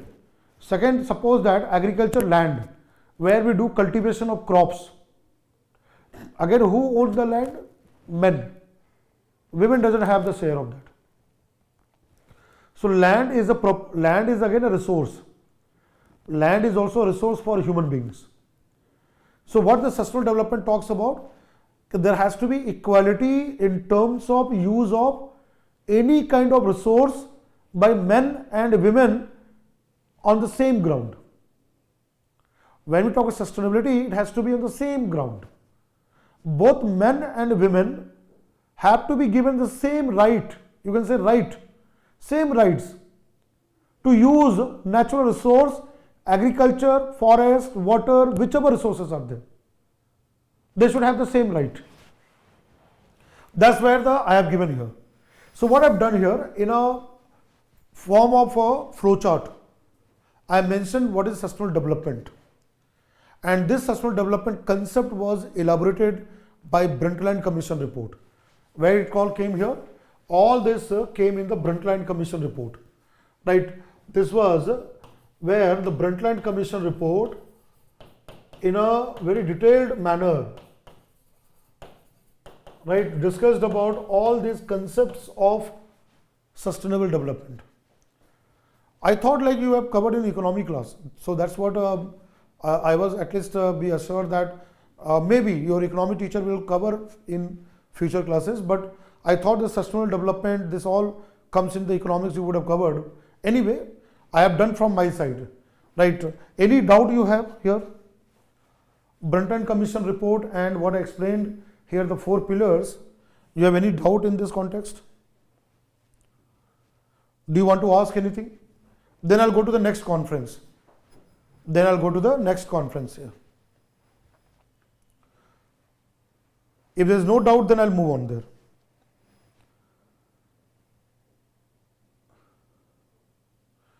So there is a Sagar Patil has asked here. There is no gap between developed and developing countries in intergenerational equity. See, when you say intergeneration, you are talking present generation and future generation.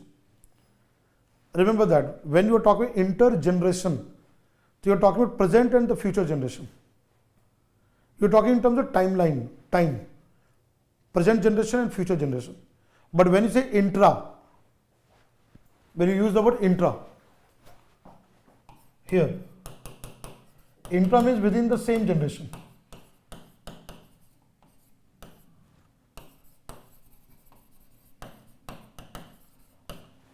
Even see, when you talk about present generation, future generation, again there is gap. Sagar Patil has asked the question in the chat box. I am giving the reply. Even the present, even if you look at the present generation, right? Even if you look at the present generation and the future generation, there are gaps between developed countries and developing countries. It's definitely there. Even the past, right? Developed countries have been ahead of developing countries. In present also, developed countries are ahead of developing countries. And in future again, developed countries are again will remain ahead unless until developing countries grow to that level that it comes to the same as developed countries. Again, gap is there. The gaps are there. That's what sustainable development concept talks about, minimizing the gap in terms of use of resources, right? That term comes here in terms of use of resources, right? This is what I have mentioned here. So what I'll do here, let's look at here. Let me again come. So what we have discussed right now in the beginning of the classroom, we have discussed about Stockholm Conference, right? 1972 Stockholm Conference. This is what we have covered, right? After that, we have got into Nairobi Summit, right? Nairobi Summit of 1982. This is what I have discussed in the classroom. Now, Nairobi Summit, based on this Nairobi Summit, right? This Brundtland Commission was formed. Right, Brundtland Commission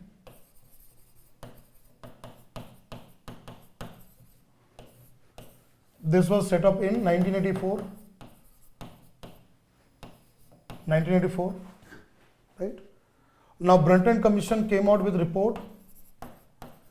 I am giving the timeline here, what we have discussed so far. I am just bringing the timeline here.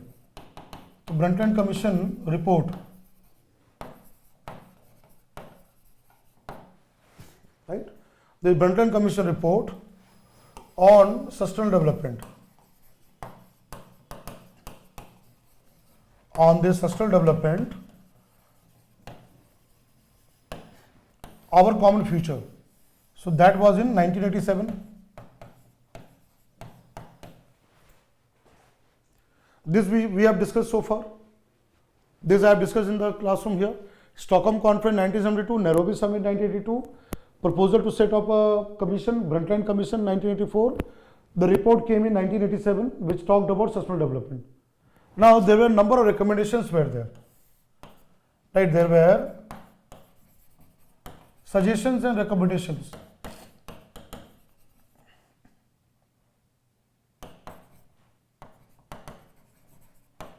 right? There were number of recommendations to implement sustainable development. How the sustainable development has to be fulfilled, right? The number of suggestions were given in this particular report, right? There were number of suggestions, number of recommendations were given to governments to implement sustainable development worldwide in the Brundtland Commission report. Now this led to what is called another landmark conference called Rio Conference.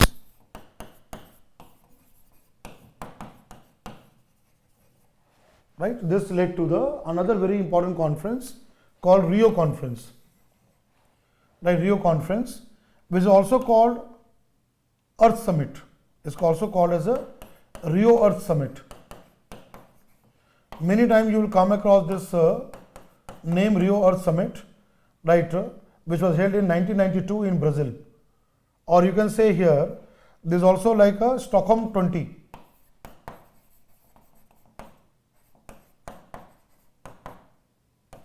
Years after Stockholm, right? Stockholm plus 20 years after Stockholm, and this was in 1992 in Rio de Janeiro, that is in Brazil. So what I've just given you timeline here, whatever recommendations were given as the part of Brundtland Commission report, those recommendations were discussed, right? There were discussion on those suggestions and recommendations in Rio Conference. Now next conference what comes? Rio Conference. The first conference what we have discussed, that was Stockholm Conference. Second we have discussed Nairobi Summit. And now the third one is a Rio Conference. Now we'll go to the Rio Conference. Now we'll discuss about Rio Conference. It is also called as Earth Summit. Right? It is another landmark conference which came into existence in 1992, and it has a number of, again, very important outcomes were there. There were number of outcomes were there. So we'll now discuss about that. We'll now go into those aspects of that. So now let me change the page here. Now let's understand Rio Conference.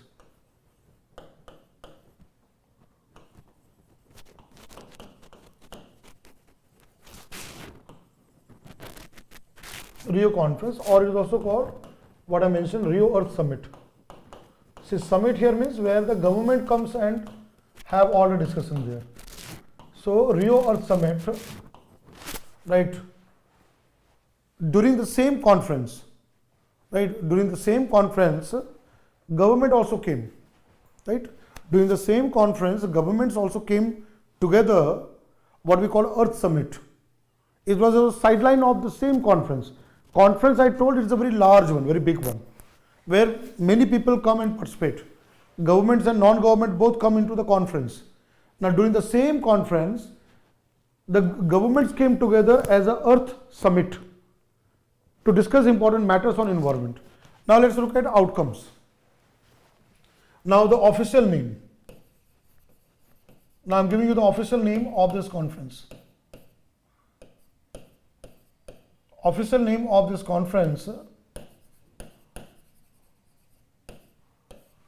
right? The official name of this conference is following there. It is called UN Conference on Environment and Development. It is called UN Conference on Environment and Development. It's called UN Conference on Environment and Development.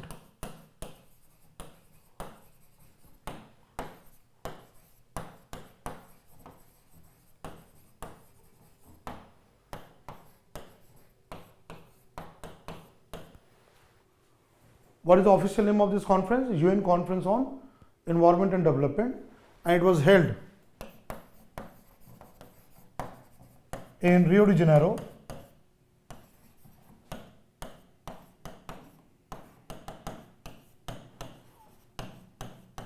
Brazil in 1992.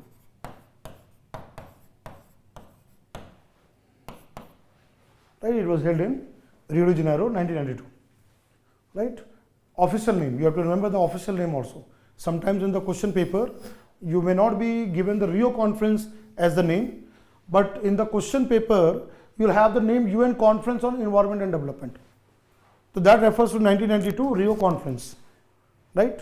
So now if you see here, in this context here, what I would like to bring here is that, what are the major outcomes of this particular conference, Rio conference? The first major outcome is that Rio Declaration.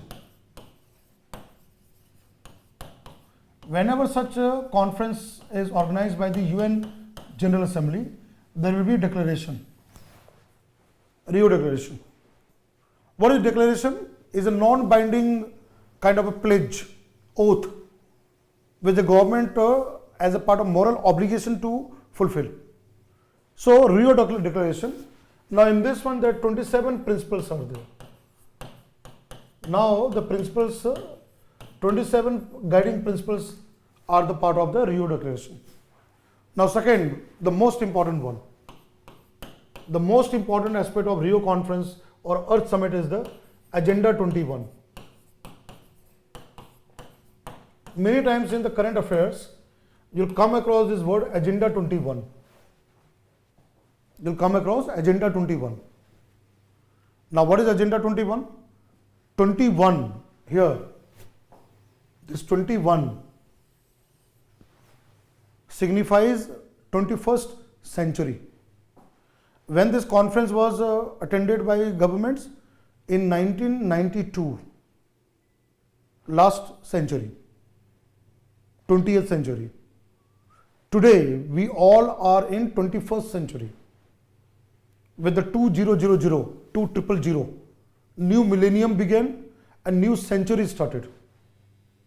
Now understand, Rio conference in 1992, governments were talking what they are going to do after 8 years.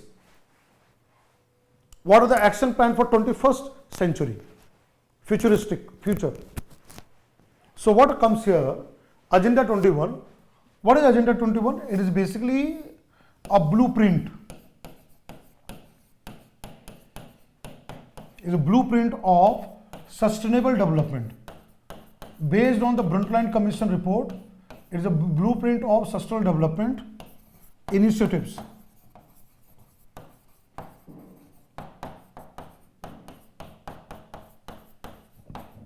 Sustainable development initiatives. What should be taken action to fulfill sustainable development in 21st century. So it is a blueprint of sustainable development initiatives for 21st century.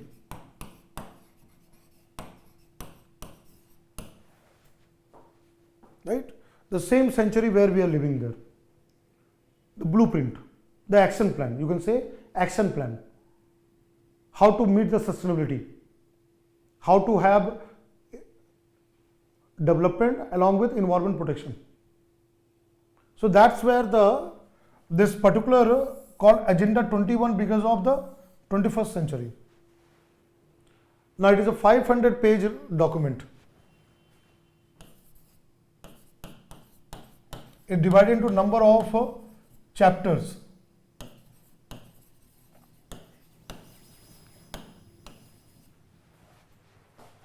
+500 pages document called Agenda 21. This is a very important outcome of Rio conference, Rio Earth Summit. It is divided into number of chapters. And when you say sustainable development initiatives at the global level, at the regional level, at the country level, at the grassroots level, at the local level. So there are here, when you talk about the action plan, right? When you talk about the action plan in terms of meeting sustainable development objectives, so there is a global Agenda 21.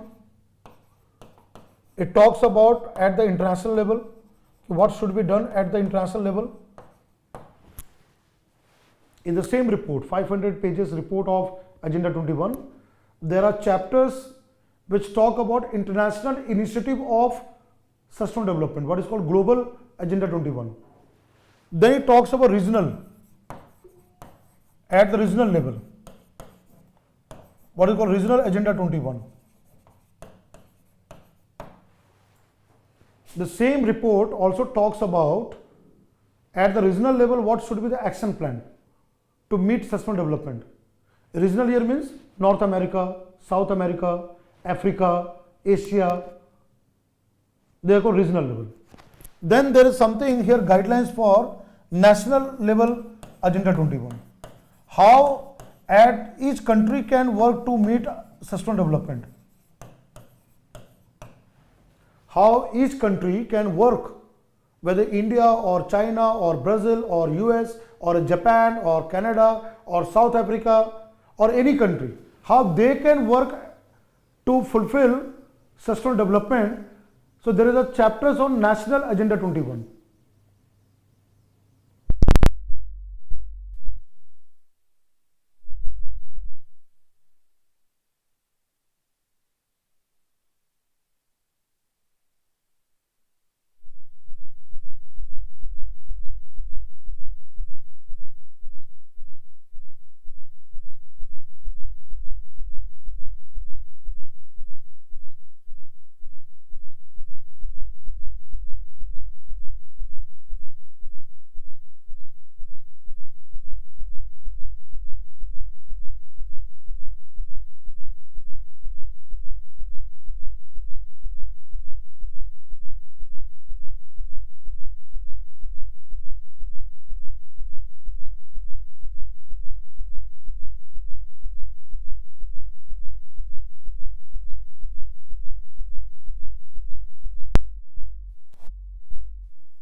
Am I audible now?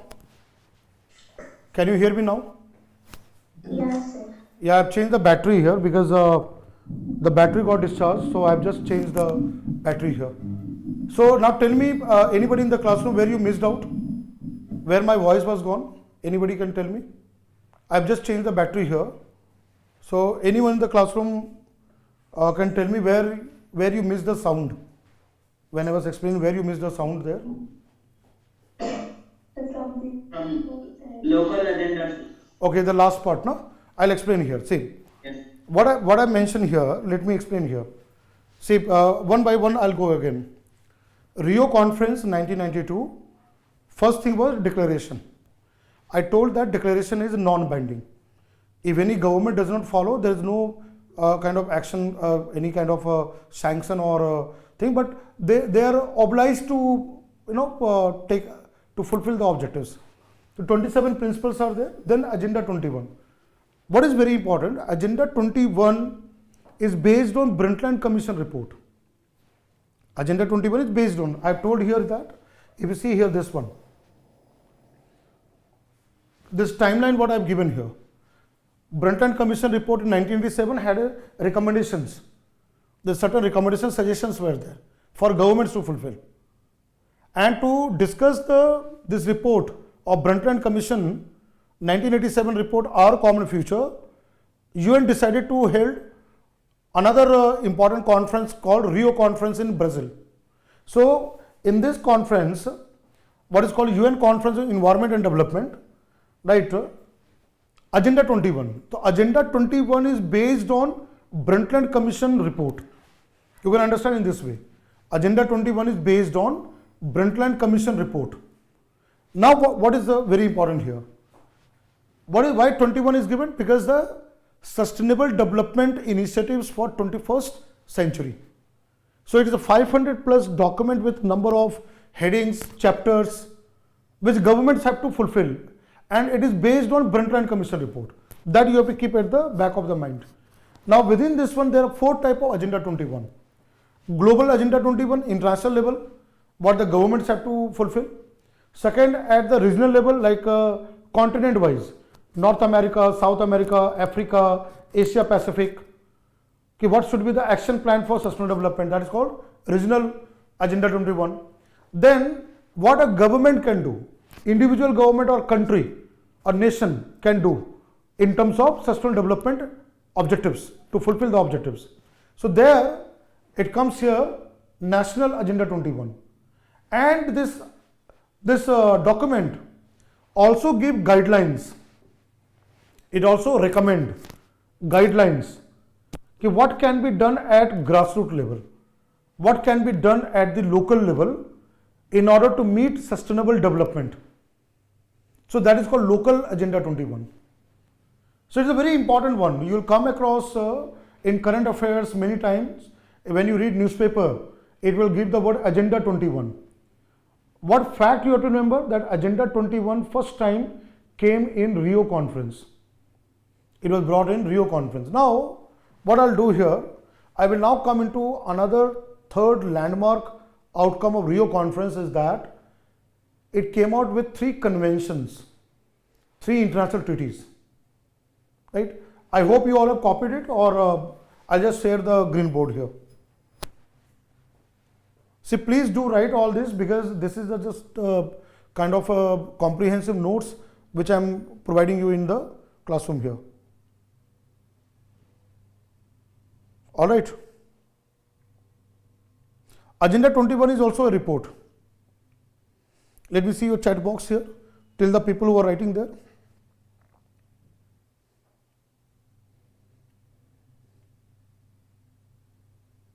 Yes, Agenda 21 is also a report. Aishwarya, what has been asked there, it is also a kind of a report. Agenda 21 is also a report here. Is a document and report. I can write here. Just one second. Is also a report. Yeah. Please tell me. Yeah, please tell me. Yeah, somebody was saying there.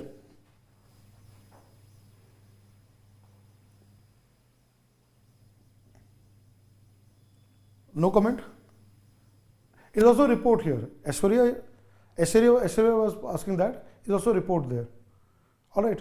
So what I'll now do here, I hope everybody has written. So I'll just change the page here so that I can write something else there. Now if you look at here, third very important outcome. Now what I'm coming here, third important outcome here of Rio conference. The third outcome here, 3 important convention.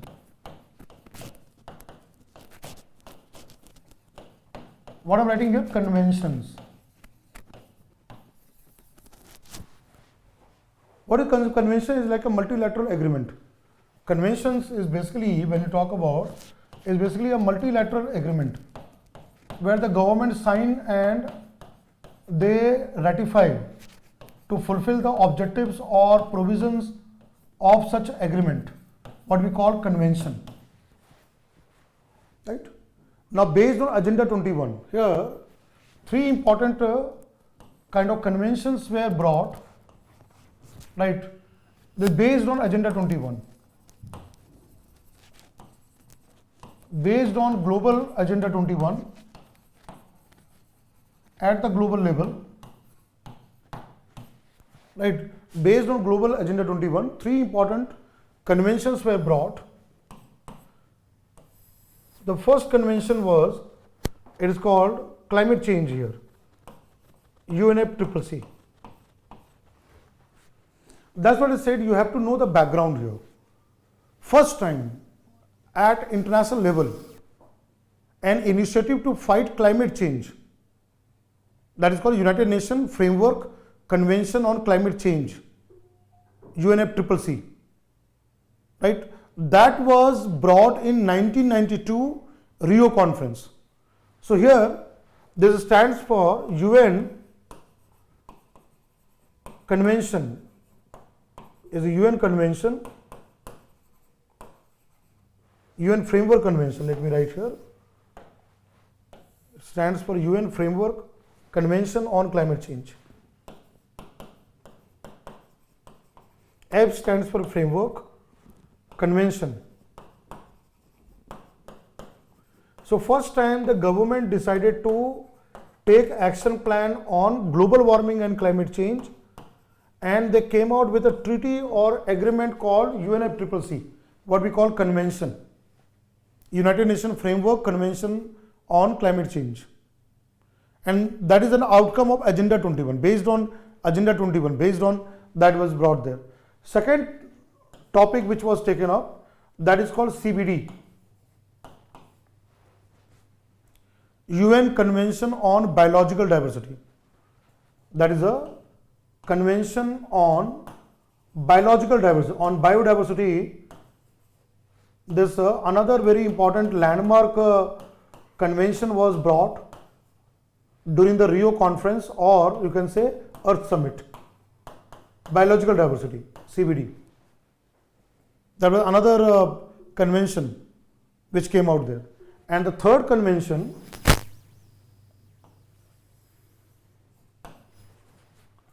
is on the subject matter of desertification, where the fertile land converts into a barren land, non-productive land, land degradation and desertification.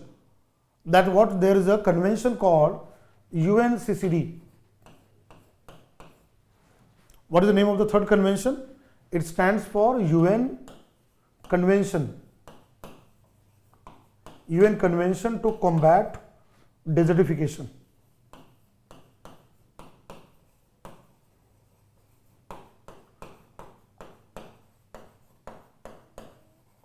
UN Convention to combat desertification. Now this UNFCCC, this one, the UNFCCC, this one was proposed in 1992 during the Rio summit. During the conference, Rio conference, same conference. At that time, government decided that let there be a convention to fight climate change, and UNFCCC was proposed and adopted there. CBD also, biodiversity, biological diversity also, it was proposed and adopted during the same conference, proposed in 1992 during Rio conference.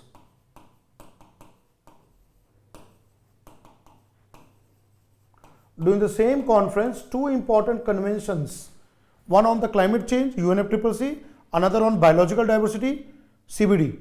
Both were proposed during Rio conference and adopted by governments, which were open for signature, joining and signature and ratification. Whereas this one, desertification, this was proposed and opened for signature, joining and ratification in 1994. Let me highlight it here. This came in 1994. The third convention under Agenda 21 came in 1994 on the subject of land degradation and desertification. 1994. After 2 years of Rio conference. After 2 years of Rio conference, I'll share the green board so that you will be able to see it more carefully. Now see here. So all three conventions, all three important conventions are based on Agenda 21. That means in terms of Sustainable Development Initiative. Right? Now out of this one, two conventions were adopted during the conference, climate change and biodiversity, and the third, desertification, came after 2 years in 1994. And don't worry, I am going to discuss all these conventions in detail one by one. We'll be covering that. Here I am discussing about conference. Here I am discussing about conference, right? Okay, what came out of the Rio conference? That I am discussing right now.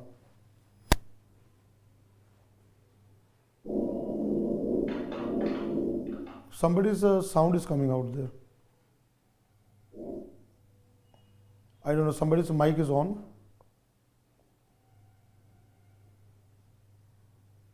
All right. Did you understand here? The third, see, first is what? Rio conference, Rio outcome, that is Rio declaration. What is second? Second is in terms of Agenda 21. Third, the three conventions came based on Agenda 21. First on climate change, second on biodiversity, third on desertification. Now, desertification came 2 years after the conference, but all three are based on Agenda 21. Correct? Now, the last one, kindly copy all this one, right? The last one which I am coming here, I'll change the page here. You all have copied it, then I'll change the page. This is the third important outcome of Rio conference. In Rio conference, NGOs also participated. I told Pritam is asking question that I told that in conference, not only governments but also non-government organizations, civil society, right? They all participate there. But when you say Earth Summit, Rio Earth Summit, that is a government level talks. Now what I'm coming here? The last outcome here of Rio conference, that is the forest principle. For forest protection,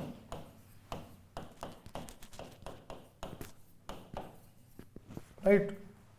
Rio conference is also known for forest protection here, right?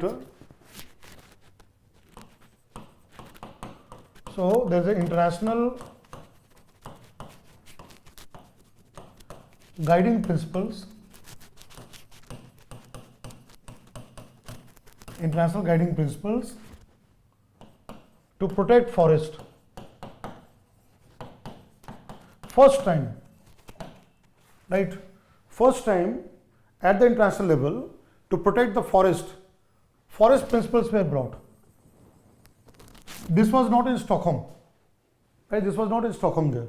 So international guiding principles to protect forest was brought. It was brought for the first time.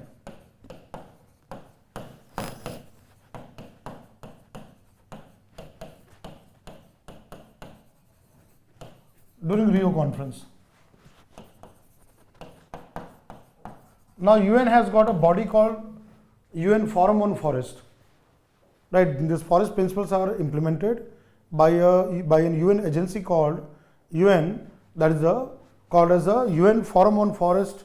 This body there. The first time, you know that 2021 there was a question on New York Declaration on Forest. What was the question? New York Declaration on Forest. That is on 2014 that declaration was made for the protection of forest. That's the kind of, but the first time, what I'm saying that at the international level, the first time, in order to take some action plan to protect the forest and the forest resource, that came out in Rio Earth Summit or Rio Conference. This is fourth important outcome of Rio Conference, right? Forest principles. Principles to protect forest. That was brought by the Rio Conference part of it, right? I hope this is clear to everyone in terms of Rio Conference there. All right, so I'll just go back here. Right, Rio Conference, I have given the name UN Conference on Environment and Development held in Rio de Janeiro, right? Then I have given here first outcome Rio Declaration, second outcome Agenda 21, right? We have discussed that. Third outcome, three important conventions, climate change, biodiversity, desertification. Desertification came 2 years after that, right? And then this one, UN Forest Principle, right? First time at international level, protection of forest principles were brought out, right? And there is a body to look into forest that is called UN Principles. There's a body called UN. Let me just take you to that one. It's called as here UN. This is a body called UN Forum on Forest. It looks into any matter at the international level for protection of forests. Global forest goal is also there. Right, this is one. What I'm opening right now, you can see in the on your screen here. Right, the United Nations, that is the Department of Economic and Social Affairs.